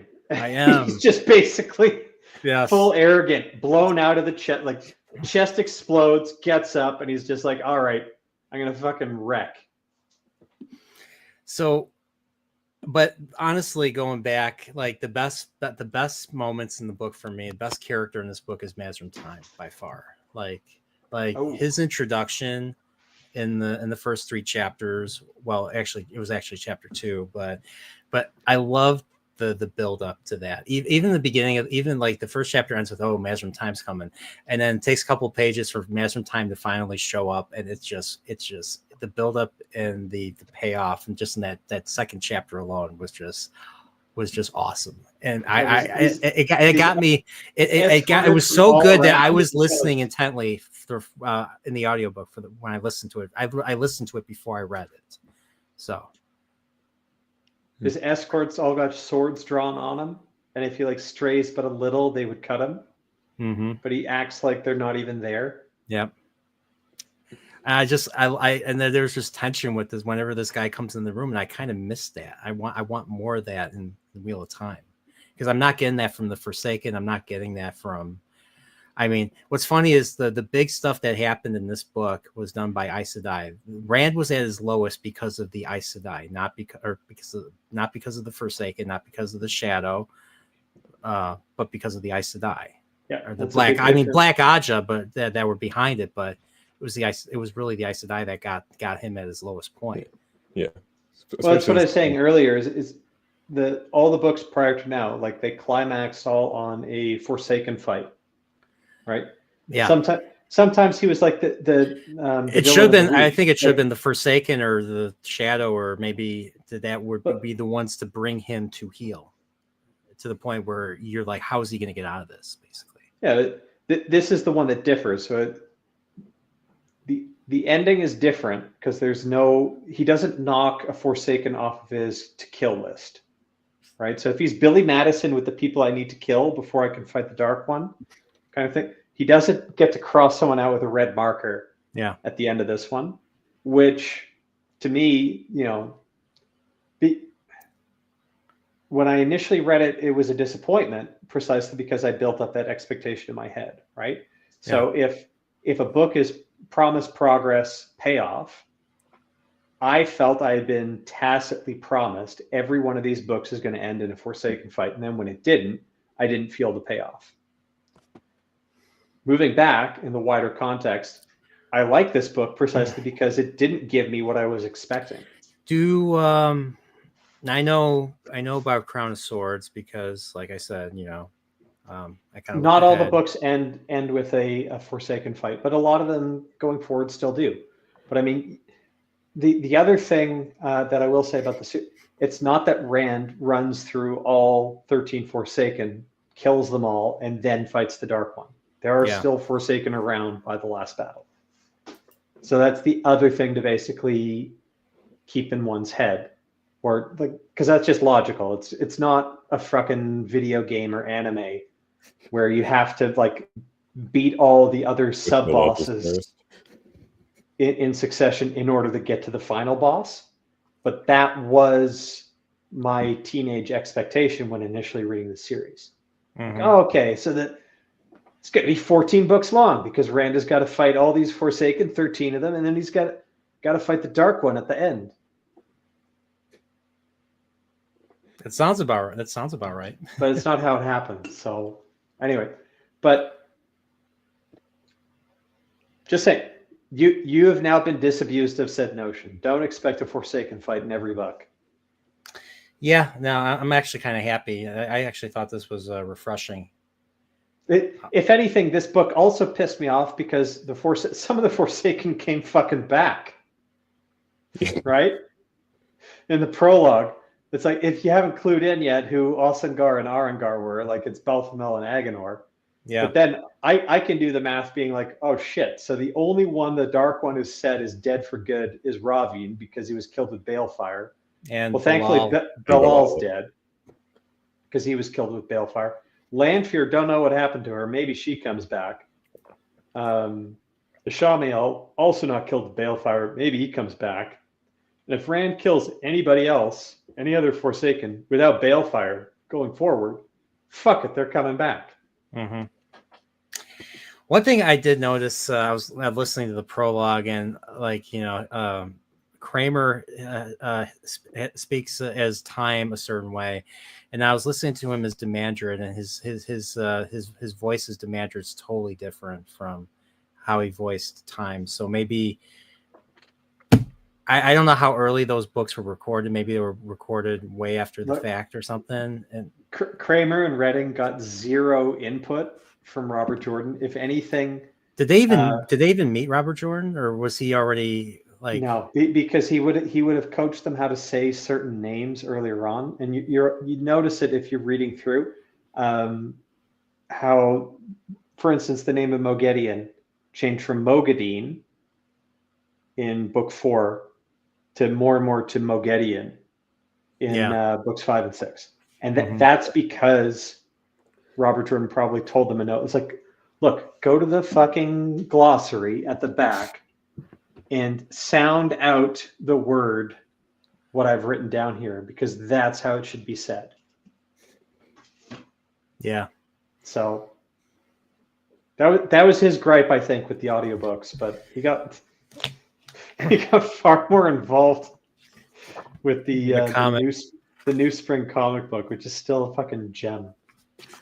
Just to get the letters that they published that he wrote to them.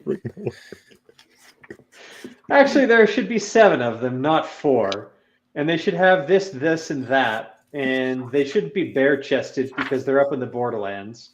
That would make sense. And if you're not going to draw them as I describe them, then what's the point of my writing?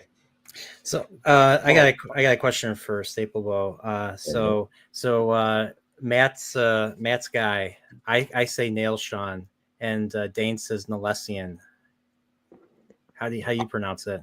I've always said Nalesian, but Nalesian. Okay.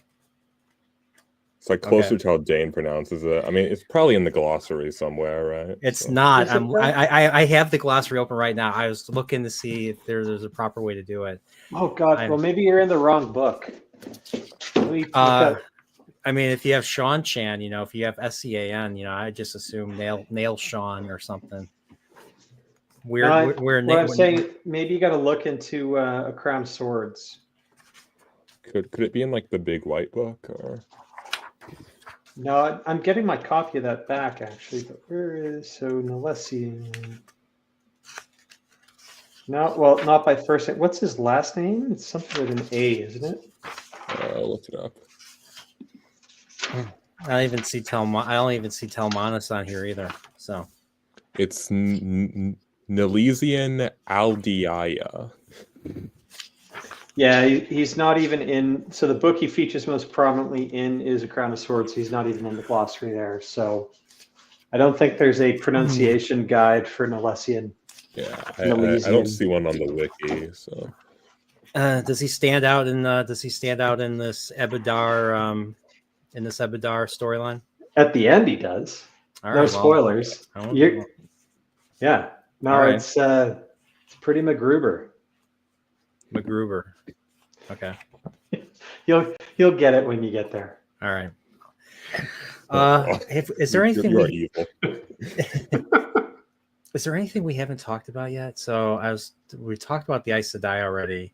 I forget what exactly did Varen. What was that idea that Varen planted them that made them to be very aggressive to Rand, and that he did that whole Mirror of the Mist thing?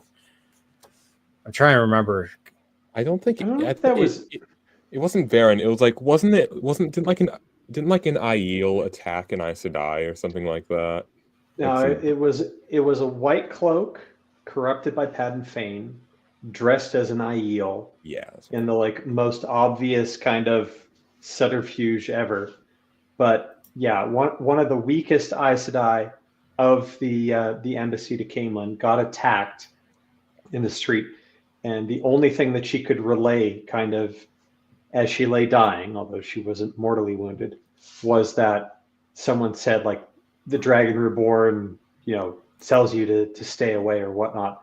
So that's what prompted the Caemlyn Aes Sedai to basically okay, she's healed up now, but now we got to set stuff straight because this shit's no longer working. We need our proper respect, and we're going to go and put our foot down.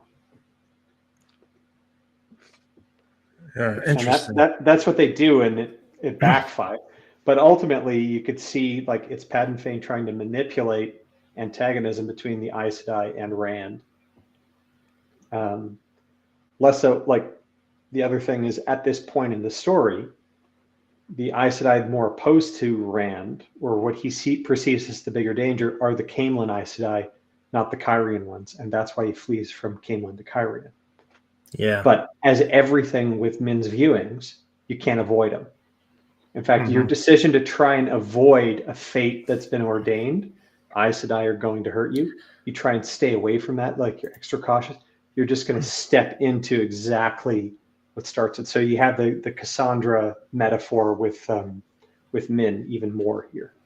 I liked how Min, sees some of the Kyrianan nobles their fates right away, like Colliver and Malin and Maringo and all that. And I like how in the Festival of the Lights chapter, so the Festival of Lights is basically Christmas. I mean, it makes sense, lights and all that. So, and it's so this is supposed to be the same night as Winter Night, basically. I'm assuming Winter Night is also supposed to be Christmas in the Two Rivers, basically. All right.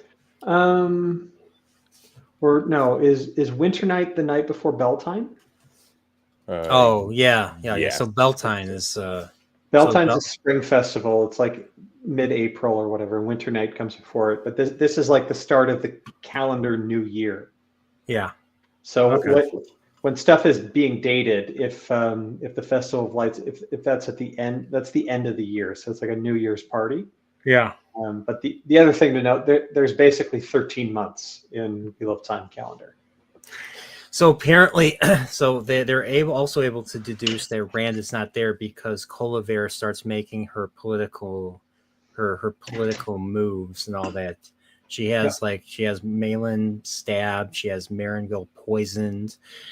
Colivare makes me think of what's her name, Livia from I, Claudius, basically. Sean Williams. she's a dumber version of Livia. Yes. Yeah, true. Very true. But you also remember those there was one chapter where the Aes Sedai started visiting with all the Kyrian nobles. Yes. And kind of laying out and they were basically, well, if he's no longer here, then what are your plans? And being an ally of the Tower could help you out quite a bit. And that's why Lord Dobrain's the only good Kyrian. Yeah. Yeah, that's true. Wait, I guess that was that in the Taking that we find out that they're talking? I think it's before. It's close, but it's before. But you knew something was up. Yeah. Right? But I mean, it's all good build-up because the fact that they had a residence and that there were people constantly channeling there for weeks ahead of time, such that once they captured Rand and kept him shielded, there was no change in behavior. So there was no additional suspicion put on that house because they were channeling all the time inside the house. Egwene sensed it. Aiel Wise One sensed it, whatnot. Then Rand disappears, but the behavior at the Aes Sedai safe house doesn't change because even though they're channeling his shield and they're beating the shit out of him, and they're doing, it's no change in past behavior. So basically, it points to a good plot, right? This is a good conspiracy. This is a good plan. They knew what they were going to do, and they prepared accordingly for it. This is villains being smart. Mm-hmm. It's an additional thing to appreciate in this book.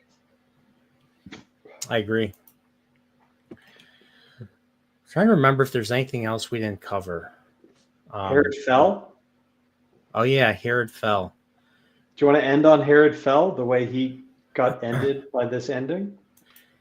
Yeah, so apparently Herod fell was being Herod fell. He was too busy, doing whatever he's doing, studying and whatnot. Doesn't realize that something squeezed itself in his door and then just literally tears him limb from limb. And then then one of the other librarians, or I don't know if it's a librarian or one of the other university staff come in, and she's like, "I've heard that." They're like, "Oh, she's heard of people being torn limb from limb, but she actually saw it. It was horrendous." I'm like, how would they? I'm trying to think, how would they do that? Like, how would they? Would it be some crappy? It would definitely be some crappy CGI or something, or would it be practical? Imagine it in the horror fan made wonders.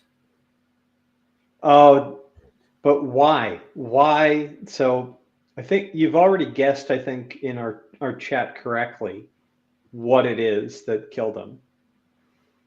But why would this guy? Well, it says specifically it's a golem, basically. So does it say golem in the text? Yes. That's squeezed under the door? Yeah. Okay. Yeah, it says, I'll read it. It's only a few sentences, but it literally says he didn't see the golem. Here, let's see. Wait, where is that? Spoiler alert. Robert Sitting in his study, Herod was peering into his pipe and wondering whether he had the means of lighting it in hand when the golem squeezed under the door. Of course, even if Fell had been paying attention, he would not have believed. And once the golem was inside the room, few men would have stood any chance. Yeah. When Adrienne came to Fell's study later, she stared at what was piled none too neatly on the floor beside the table. It took her a moment to realize what it was, and when she did, she fainted before she could get a scream out. However many times she heard of someone torn limb from limb, she had never seen it before. It was really good. I mean, that was well done. That was very well written. Okay, so now you've heard of another shadow spawn that you've not been introduced with. You know it has one power, which is to basically squeeze under doors, but you don't know what else it can do. Well, apparently it says I'm assuming based on what is stated here that it is very strong. Yep. Like it can literally rip you limb from limb. So it's Yep. very strong. It's stronger than a man, obviously. And I could rip I'm you limb from limb. curious how it defends against channeling. Can it defend against channeling? Read and find out. Okay. That's a beauty. You're gonna love it. I mean, there's got to be. I mean, so is it? I'm curious if it's the same ability that Shader Haran has. That it could just basically take away. It can take away your ability. It could take away your ability to channel. Not that Herod Fell can channel, but why was Herod Fell killed? Herod Fell brought up like him and Rand talked about the nature of the wheel of time, basically. Maybe Herod Fell knew too much about the nature of the wheel of time, and Robert Jordan didn't want to, he had to kill the character that probably knew more or was able to figure out his do you want to know the fan theory? And I can share this with you. The fan theory is that all there is a fan theory? Like Jordan passed away and they couldn't really resolve that? There's later stuff. But there's a reason. Yeah, there's a reason. But I'll tell you the fan theory as to what Herod Fell was getting at. And just bear in mind that this, because he talks about the boar and how like it's a paradox. Like, so this isn't the answer, but this is where all of us, as the books were coming out, the rabbit hole we went down. Okay, so Herod Fell gives Rand a message about the boar and the nature of it and the cyclicality of time. And the first instance or the first essence of the message is that, if time is a wheel, and there was no bore before it was drilled in the Age of Legends, that means the bore needs to get sealed at some point in the future before time gets back to that initial period. So the bore is temporary. There has to be a way to seal it. The other thing that Herod Fell mentions is you need to clear away the rubble before you can seal it. So what a lot of people are thinking, and in part 2, the boar is one, but Saidin is the other one. If Saidin was pure in the Age of Legends, there needs to be a time before when Saidin was untainted, which means it needs to be cleaned at some point in the future for the Wheel of Time to make sense.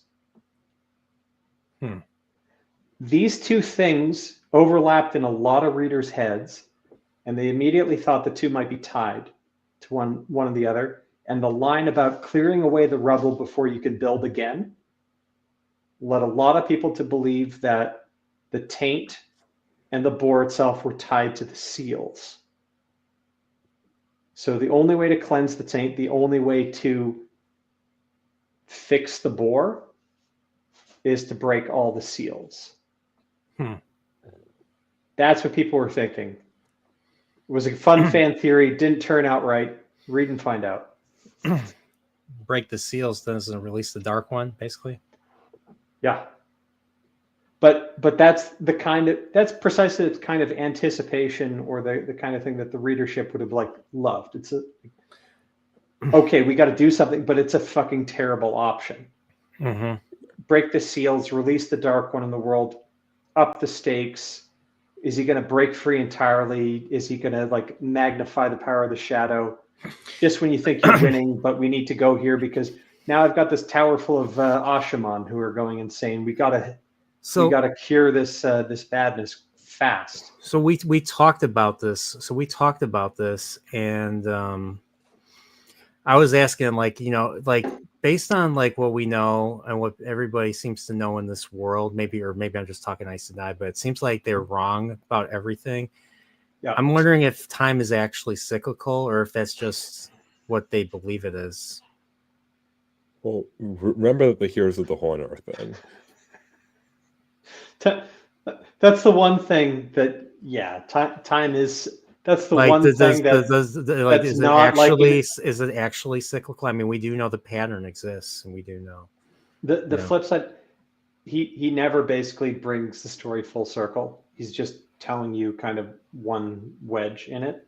But that's the one part of the Wheel of Time metaphysics that you can kind of rely on. It is supposed to basically all turn back again. Just it takes forever to get there, right? It's myth becomes legend, or sorry, stories become history, becomes legend, becomes myth, and then it's forgotten again before it comes full circle. So yeah. Okay. Yeah, we're at the end. Yeah, fly. So,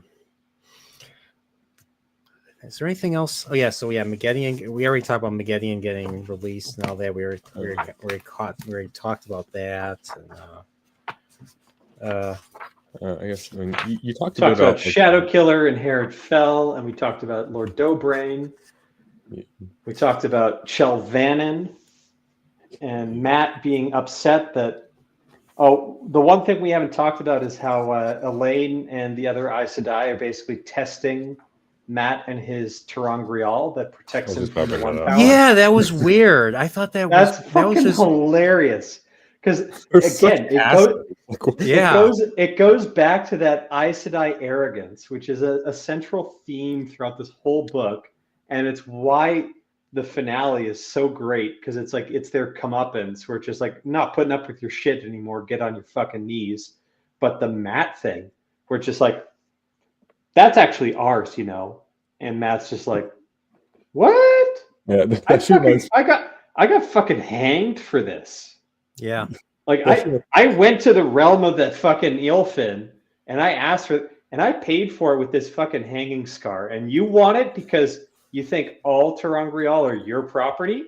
Yeah, that reminds me of like a really funny interaction that Matt and Elaine have near the end, where Elaine pretty much goes up to him and says, like, you know, some would say that all ter'angreal are property of the tower, but I'll let you keep yours as long as you let me study it. And Matt pretty much says, "Oh, I'm glad you're letting me keep my own property." Yeah.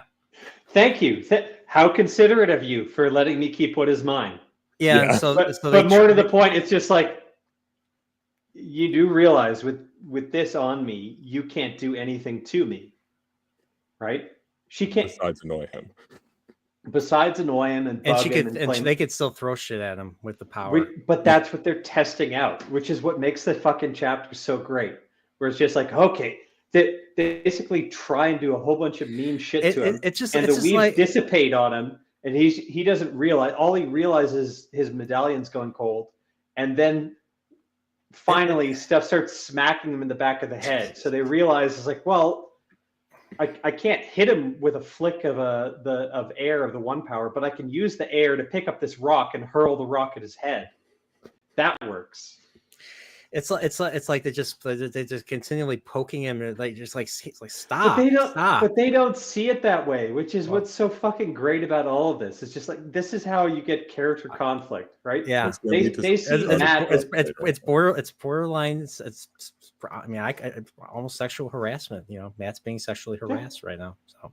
Well, as far as sexual harassment of Matt goes, you haven't seen. Yeah.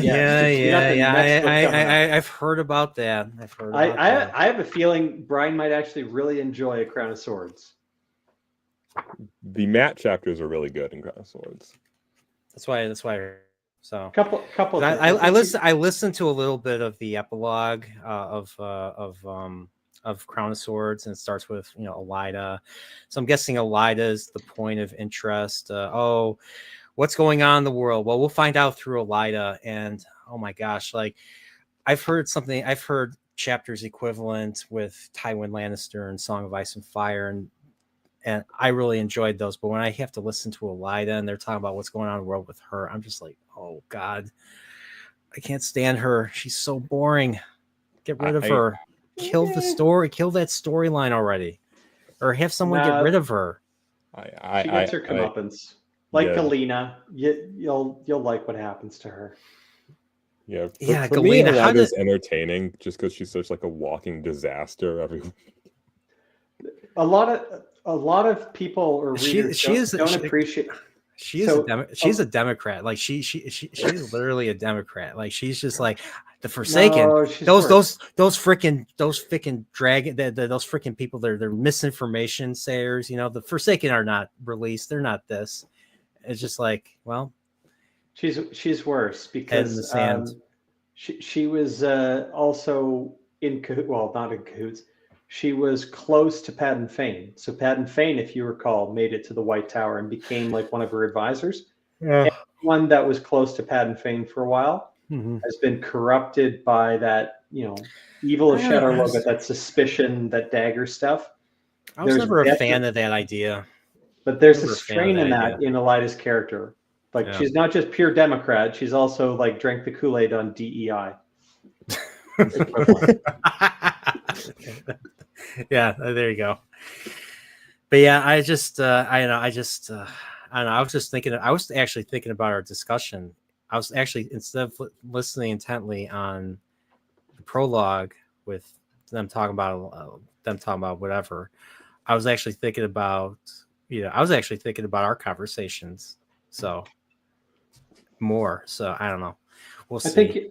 I think you'll like A Crown of Swords. I think it's a shorter book.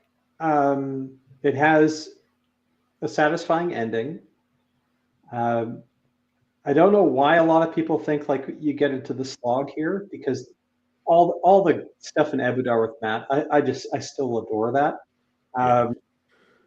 But I think it the Rand story bogs down a little bit, and the Perrin stuff too. And you meet a new character named Cadswan. Oh, God. Who, yeah. I'm taking you don't like Cadswan? Well, nobody likes Cadswan. I think she feels narratively like, okay, Moraine is gone, so here's Moraine too. Except like 10 times more hateable. Yeah, and she acts in a particular way, which makes sense at the end of the day, but it takes you books to realize why the hell is she acting the way she does. And then where was she this whole time? Retired or something? Yeah. She's super old. She's very old school. She's like the Aes Sedai. And the whole time you're reading her and it's just like, why the hell is she acting this way? And then finally, it's like 4 or 5 books later, okay, that's why. She's got magic devices. Oh, okay. So, yeah. But yeah, I mean, I don't know. I do plan to read Crown Swords. Not right away. It's definitely gonna be 20. If I resume this, it'll be in 2025. So, if you want to read something else, if you want to try the Dragonbone Share and do book club about that, I'm down with that, because it's slower in parts, but fuck, I love that series. And Tad Williams he's a phenomenal writer. Okay, keep that in mind. Phenomenal use of language and poetry, and the themes that he's going for in a series, very elevated. So it's highbrow, high fantasy to the umpteenth. I love it a lot. Hey, Dane, I actually got those books pretty recently, so actually I was probably gonna give them a read through as well. So, Staplebow, if you're reading them and Brian, you're reading them at the same time, if you want to align that and then you want to have book club chats where I can yak about it and point stuff out to you, I'd love that. So I'd be down for those streams for sure. All right. Well, I'll definitely keep that in mind. Now I got now I feel more incentivized to choose that over others. So, yeah, I don't know if I'm going to read. I think I'm going to go outside of fantasy, but I'm probably going to come back to that, and then I'll probably get back into Wheel of Time. I do want to finish the Wheel of Time. So I know there was some doubt in everybody based on my reaction of Fires of Heaven, whether or not I would get through the series or not. So doubt with the first half of Lord of Chaos, but it sounds like second half ending sold you. So. Yeah. So, and I mean, I know what the next 4 books are going to be like. So I've already, and the thing is, I mean, book 6, like, I lowered my expectations a lot for this one. So like quite a bit, like I had so it was not. I don't say Robert Jordan sucks. I don't say the books. I don't even say the Wheel of Time sucks. I've said so many times that it's just I'm just disappointed because it's just I had expectations. Yeah. I was expecting, based on the first 3 books, for the series to be a certain way. I was honestly I was expecting all the characters to split up in the Shadow Rising, which they did. And I was expecting them all to have their own little side quests and they have all their own little missions and they're all have their own little antagonists. I think the biggest disappointment for me was Tom Maryland. I was expecting him to do some cool Batman shit or something, some cool, Game of Houses type of stuff, being, maybe not being with Elaine, but being like their shadow, being their shadow protecting and all that, they're Batman, so to speak.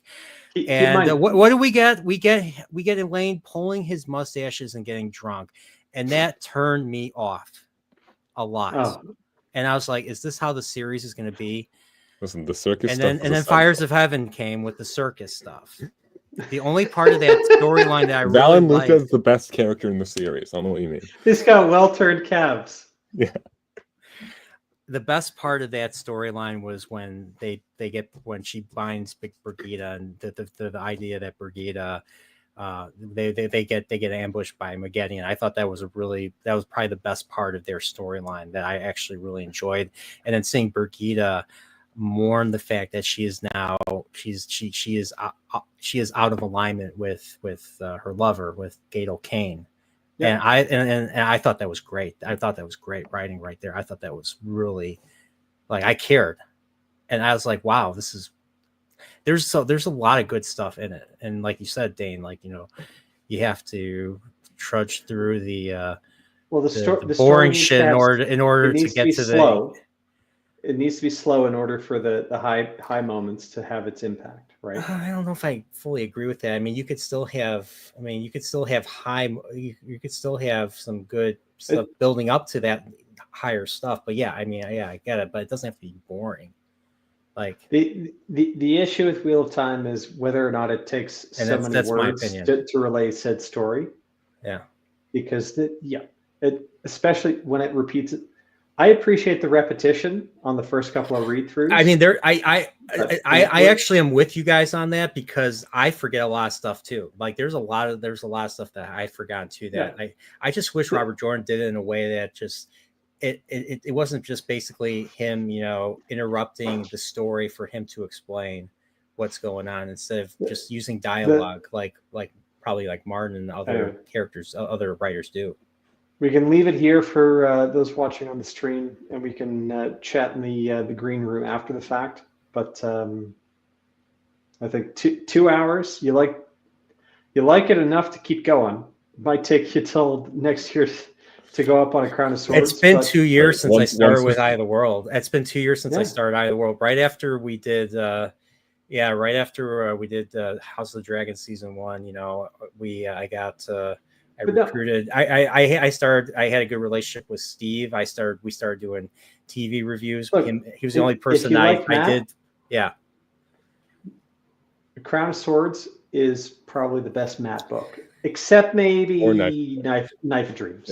Yeah. So his first chapter was pretty. I thought was pretty rough initially because it's just him, dancing. I mean. Him recalling his stuff was actually pretty interesting. He drinks like a fucking sailor. Yeah, and he gambles.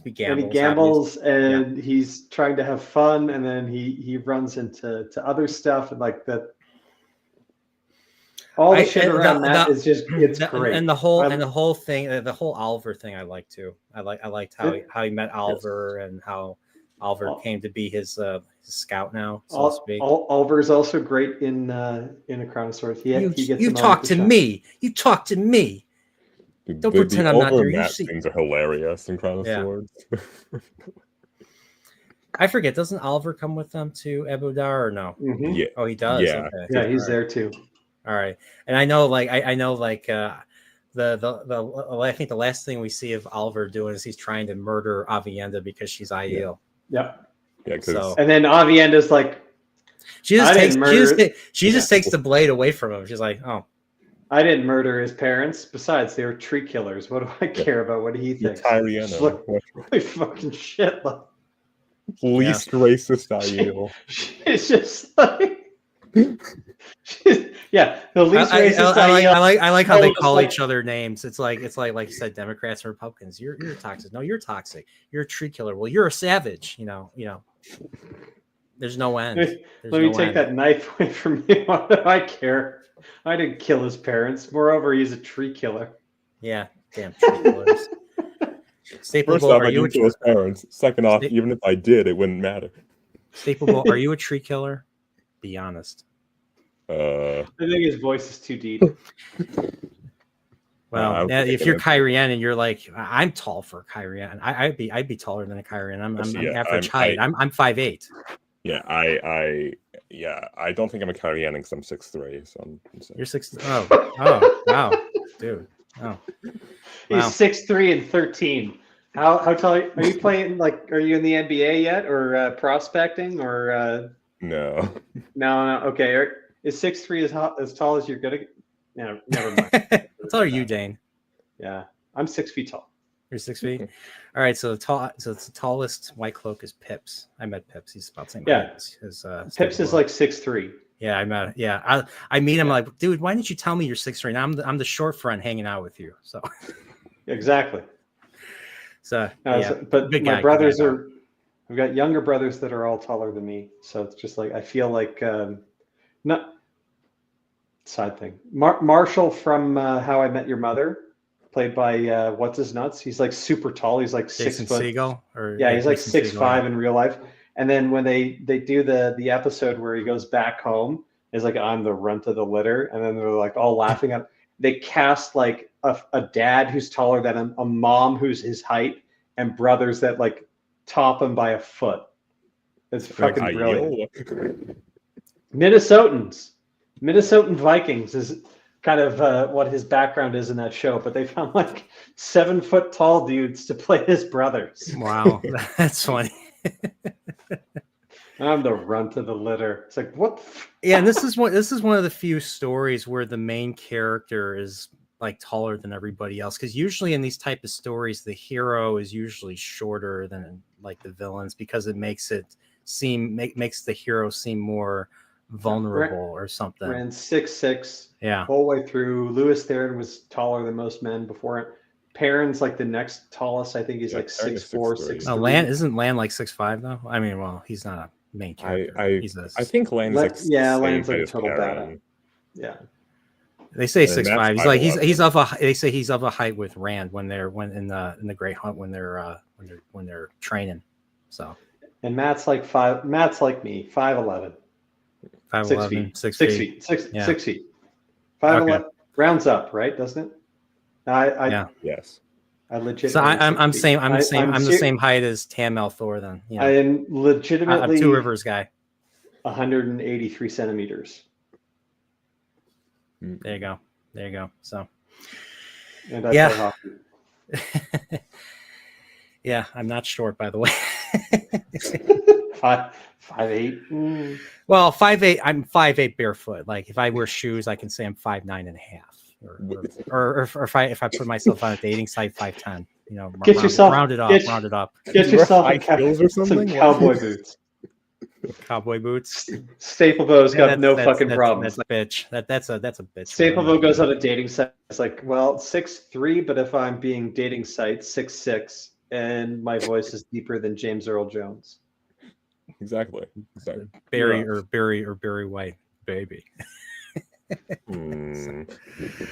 All right, so we got. All right, so it's been a couple hours. Word of chaos. Yeah, this has been 10 minutes of enjoyed non-real time banter. It pretty much, yeah. 25 minutes. It's did this pretty much save the series for me? Yeah. I'm gonna finish through Wheel of Time. I want to get through it, and if I complain about it, then do what Steve did on the Discord chat. Tell me to shut the fuck up. You got to lower your expectations from here on out, right? We told you this was going to be a good ending. We told you just keep going through to the end of the book. The warnings start now. Right now, you got to focus on the character moments that you actually like, There's going to be some climaxes that pay off, but there are going to be long stretches where you're just going to be like, why the fuck am I even reading this? And the thing is, you have to appreciate the smaller things. Mm-hmm. You have to appreciate the care and the craft, the detail, the world building, and the consistency, everything that kind of comes into it. Because at the end of the day, someone's able to make a fucking calendar out of this freaking series, which means that Robert Jordan has like his timeline planned out, being like, this event happens on this day. Like the attention to detail is next level in this. Mm-hmm. And sadly, a lot of that goes away in like book 12 and whatnot. Even though book 12 starts giving you nothing but payoff and payoff and payoff, because everything that you kind of wanted to get wrapped up starts getting wrapped up because it needs to. Yeah. The attention to detail isn't there. I guess that just comes with Sanderson's style writing, probably. Yes, partly that. Partly that, but partly there's no way that it could have got completed otherwise. I see. I mean, Sanderson did like as good a job as I think any author as anybody could have expected. It's just, he took the job because he felt like, if I remember correctly, he basically said if someone else does it, it's probably gonna be shit. It would have been shittier. Shittier. Yeah, I forgot how you felt about that. Yeah. Like you can't expect like George R.R. Martin to put down Song of Ice and Fire and then devote like if George R.R. Martin got tasked with finishing Wheel of Time, we'd still be waiting for the final. I mean, heck, Robert Jordan's death didn't stop the Wheel of Time from being published, and we're still waiting for Winds of Winter. So yeah. I don't want to think about that. No, okay. It's never going to come out. Well, and you've got Rothfuss. It's been 13 years, dude. It's been 13 years. No, he's going to die, and they're going to ask like, the same thing is going to fucking happen when George R.R. Martin dies, and people are going to be like looking around. It's like, all right, who's going to finish it? And somebody might like emerge like a new Sanderson, but I don't want to. Only difference is Martin's wife is not as his editor, like Jordan's wife was. So, yeah. Oh well. So all right, but yeah, Lord of Chaos's ending is the best ending that I've encountered in the series so far. Better even than the Great Hunts, and I love the Great Hunt. I would say this book is better. I enjoyed Lord of Chaos more than the Fires of Heaven, and I think it's about tied with. I think there was more stuff in the Shadow Rising. There was more good moments and good chapters in the Shadow Rising, but the ending, I feel the ending of Lord of Chaos kind of balances that scale for me. I still like the first 3 books more than books 4 through 6. I think the first trilogy is better than the second trilogy. But yeah, but going forward, I'm expecting it to be more like Lord of Chaos, but without the great ending and just its own thing basically. So I mean, the next book still is a pretty good ending. Not like Lord of Chaos good, but still pretty good.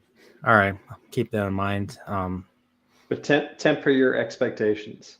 Yes. Yeah, that's what I'm trying to do. See if I can find some. It's weird how things that I like and things that that mean the moments that are the most meaningful. So it's I'm weird like that. So but yeah, I'm gonna finish the series eventually. So hopefully within the next couple of years. So that being said, last thing I always do is ask if anybody wants to plug themselves. I know Staple Bowl, don't you have a big channel? Don't you have like 1 million subscribers? No. He's also you ever consider he's 6'3". You ever consider? I know you have a channel. I've seen one of your videos. You ever consider making like content or something? Not really. I kind of just sometimes post like video game clips of like stuff I've done. Like I have like my clips, like my Bloodborne, like level 1 run. How is Dragon Age Veilguard? I hate you.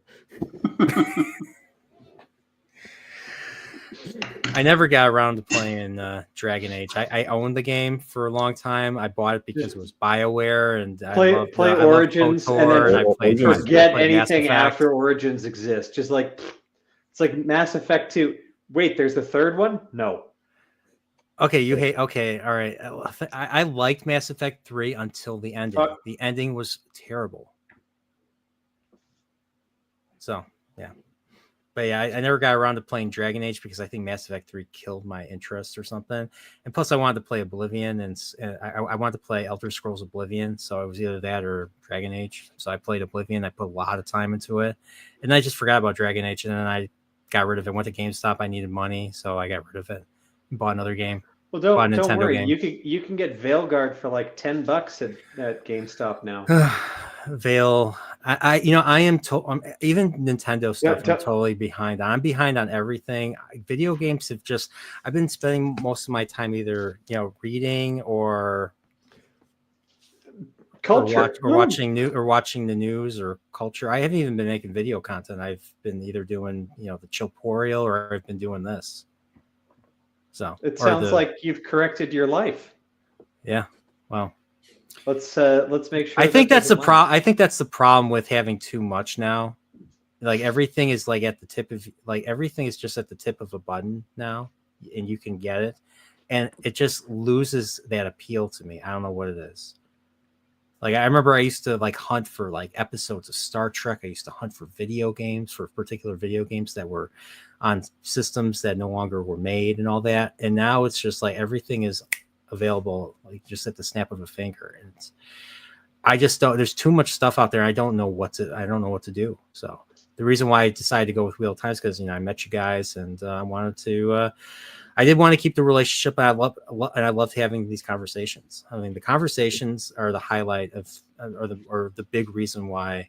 I like read. Well, I mean, I read it. I get what I get out of it, but I love having the conversations afterwards because there's insight that even the initial read I do not pick up on. Go read a good sci-fi then. If you want to break from fantasy, just go off. I was thinking of reading. I have Dune. I still haven't read the first Dune. I mean, I've read parts of it, but I never finished it. The first. You never read all of Dune? I've never read all of Dune, and I also have Starship Troopers. That's a good one too. Heinlein. Yeah. Hyperion Cantos. I have the first book. I know it's supposed to be a sci-fi version of Canterbury Tales.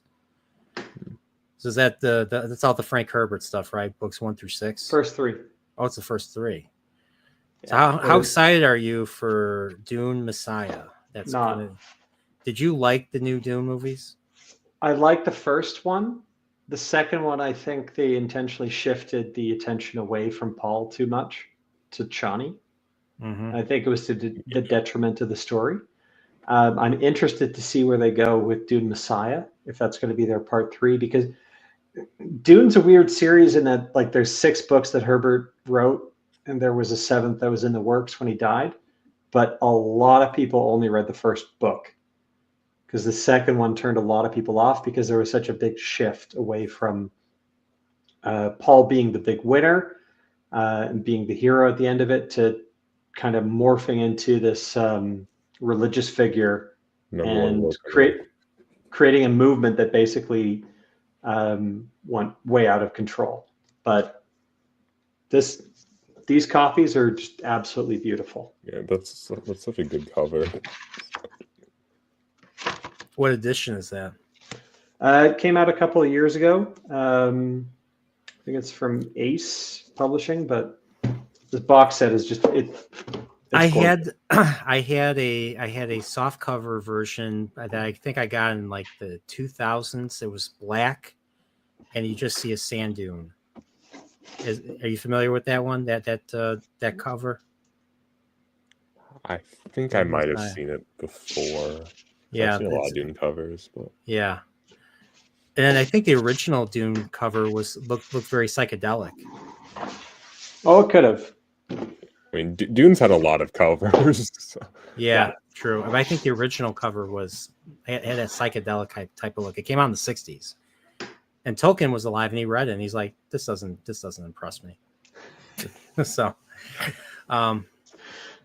So what about you, Dane? What's going on with the White Cloaks? What's going on with the rewatches?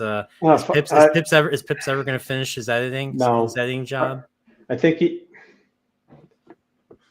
maybe next week or the week after we might do another one. I forget where we're at because Are you guys still on the first episode, or are you guys? No. We're on episode 2, I think. Yeah, you guys were near the end of episode 2. Is episode 2 the one where it ends with the Sean Chan like dragging Perrin out of his bed, or is that episode 3? Yeah, that's episode 2. Yeah, that's episode 2. That's where it's. Fuck, you reminded me of what I can expect. God damn, Spike, son of a bitch. The Spike is episode 3. The Spike is episode 3. I think the last one that we did. Fuck me.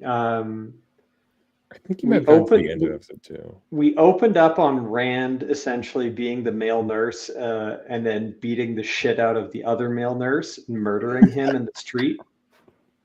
Do you remember that? I think that's middle of like said episode where it's just like wasn't that also at the end of episode 2 because he wasn't in episode 1 because he only so we're on episode 2.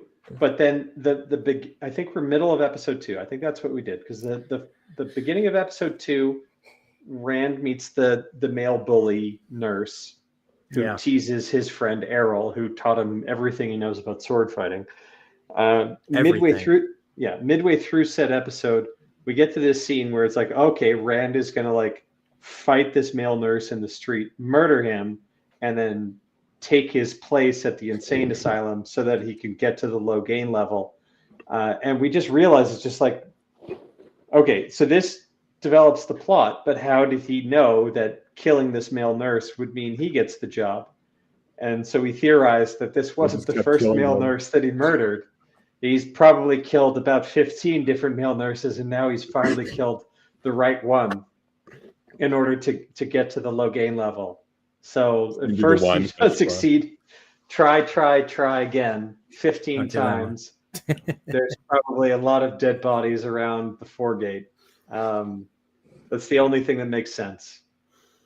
Rand is a serial killer. Nothing makes sense in that show. Nothing. No, like he literally unleashes Lanfear and she murders people. Yeah, that's still the cut. We're only on episode 2. We're already finding this shit.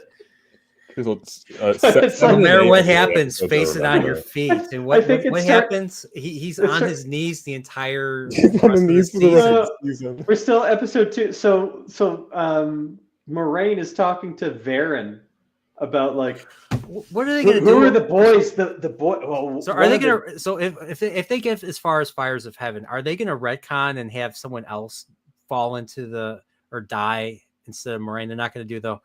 Like. Dude, can you imagine Rosamund Pike's Moraine falling into the? So Rosamund Pike's already kind of left the show. She moved out of Prague. Oh, did she? She's already signed up to star in like some Silicon Valley type show. So she's gone. The only way that show fans are thinking that the show so is she not going to be in the season? Did they announce that? Way that season 3 is filmed. But the only way show fans rationalize a season 4 happening in their mind is that season 3 gets to the end of book 5. So they're going to do Shadow Rising and Fires of Heaven in the next season. Just like they're supposedly did.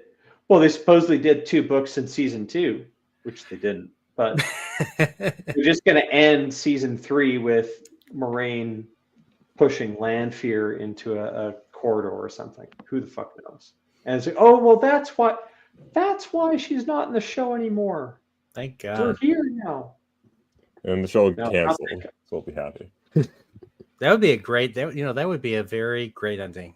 Moraine dying and then the show getting canceled. Yes. Yeah. The show getting canceled. We're gonna have the celebration stream on the White Cloaks. We're gonna have we'll do the biggest fucking stream that we can with as many guests. We'll try and do Hollywood Squares, but what would happen 24 people. So what would happen to the future of White Cloaks, Prophet of the Dragon? What would happen to you guys if your bread and butter for starting your channels. is Blissful gone. obsolescence. We'll just fucking fade off to the wind. We don't need to exist anymore.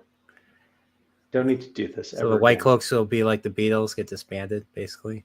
Like the wind, they touched everything, and like the wind, I couldn't have said it better. they're gone. The spoiler alert. Read and find out. Yeah, well, if I'm still doing, I'm definitely if that happens, well, I'll still be having you guys on for stuff. I like you guys. So, I don't know why. Wheel of Time. I know it's weird. It's weird. But yeah. So, all right. So for me, I got a few Chilporials planned. I'm trying to get some Christmas stuff together. So I already had my Halloween, my serial horror stuff already happening. So Christmas time's coming. I got something. I'm trying to schedule something. A buddy of mine, we're gonna do Christmas Vacation. Another person, we're probably gonna try to do How the Grinch Stole Christmas, the OG, Nice. the '60s. You know, the one that Nice. one that I grew up on, one we grew The up Dr. on. Zeus one. Staple Boy. I don't even think you know what that is. No, No, he doesn't. I've No. seen that. I've seen that. I'm not that young. You've seen you've probably seen the Grinch because that The that Jim came out Carrey one. with Jim Carrey. No, we're I've seen the talking animated we're one. talking the I've seen, like- OG, you know, I've seen the old one. 1966. I've seen. I used to watch it like every Christmas. Come on. Okay, when I grew up, everybody all the kids hated old stuff. That was just. But then again, maybe it was a millennial thing. I don't know. Dan, do you know anybody like that? That everybody hated. I stuff hate that old came out? stuff. I hate old stuff. Yeah, there you go. It's a millennial thing. So I loved old stuff. So, what was I talking about? Oh, Christmas. Yeah. So I got a few things planned. I'm trying to see if I can get more stuff planned. Me and Dane are gonna do. Me and Dane got to do another Star Trek Voyager Chilporial.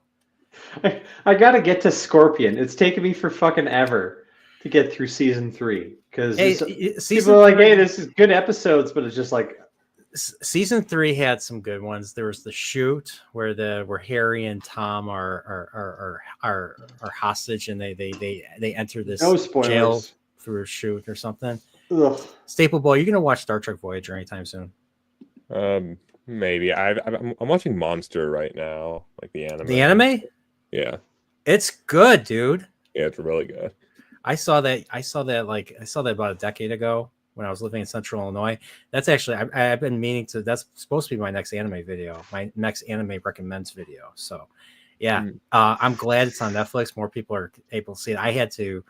Let's just say I had to find means of getting some subtitled episodes on my own. So that's how I watch it. But it's a great show. It's just you're on your toes from start to finish. The ending is a little weird, but it's a psychological thriller. It's meant to mess with you, basically. So, all right. So, how far are you, by the way? I'm not super far. I just did the episode where he got the gun training. Okay, so that's episode 8, I think. I think 8 or 9, yeah. All right, it's 74 episodes. You got a good journey. You got a good journey ahead of you. Okay. All right. It's really good. I like the characters. I think the monster is terrifying. Yeah, Johan's a really good villain. Yes, he is. Yes, he is. You keep watching. It gets weirder. It gets more messed up. Especially with episode 8. You got 74 out of 74. It's right. It's an anime. It's like me with Star Trek Voyager. Star Trek Voyager is much longer, and yet, well, you're only 22 cents an episode. Can't beat that value. You can't beat that. So maybe I don't know. Maybe Staple. Do you think you could handle a Chilporial? Maybe. Kind of depends on my schedule, but I definitely would like to. Guarantee. He's like, you think Elon Musk is busy? Staple Boy's even busier. You know, he's got high school. He's got SATs. You're in high school. You're still in high school, right? You're going to graduate. So he's I've already done my SATs, Dan. Oh, okay. SATs. Oh, okay. I only took the ACT. Yeah. Yeah, I also took the ACT. Yeah. Probably got once I get to 7 of 9 episodes, we can discuss actual good Star Trek Voyager. Some people say season 4 was the highlight of Star Trek Voyager. I like to think it was season 5. We'll see. But I'm looking forward to episodes where I can just mute stuff. And yeah, it doesn't matter. Season 4 did not end on a cliffhanger. Season 3, 5, 6 all ended on cliffhangers. Season 2 ended on cliffhanger. Season 4, season 1 did not. So I'm curious why they didn't do that. I'll have to read into that. I still don't know much about the history of the show. So it's just about her outfits, man. The silver one, the black one. The silver one, I don't know why they discontinued it. That was such a good one. That was such a great one. It was probably too revealing. Probably. So it's just a bit too much for it. Anyways. All right. So she just led to the rise of Barack Obama, but we discussed that already. Yeah. Yeah. Illinois Senate. Yep. Unfortunate.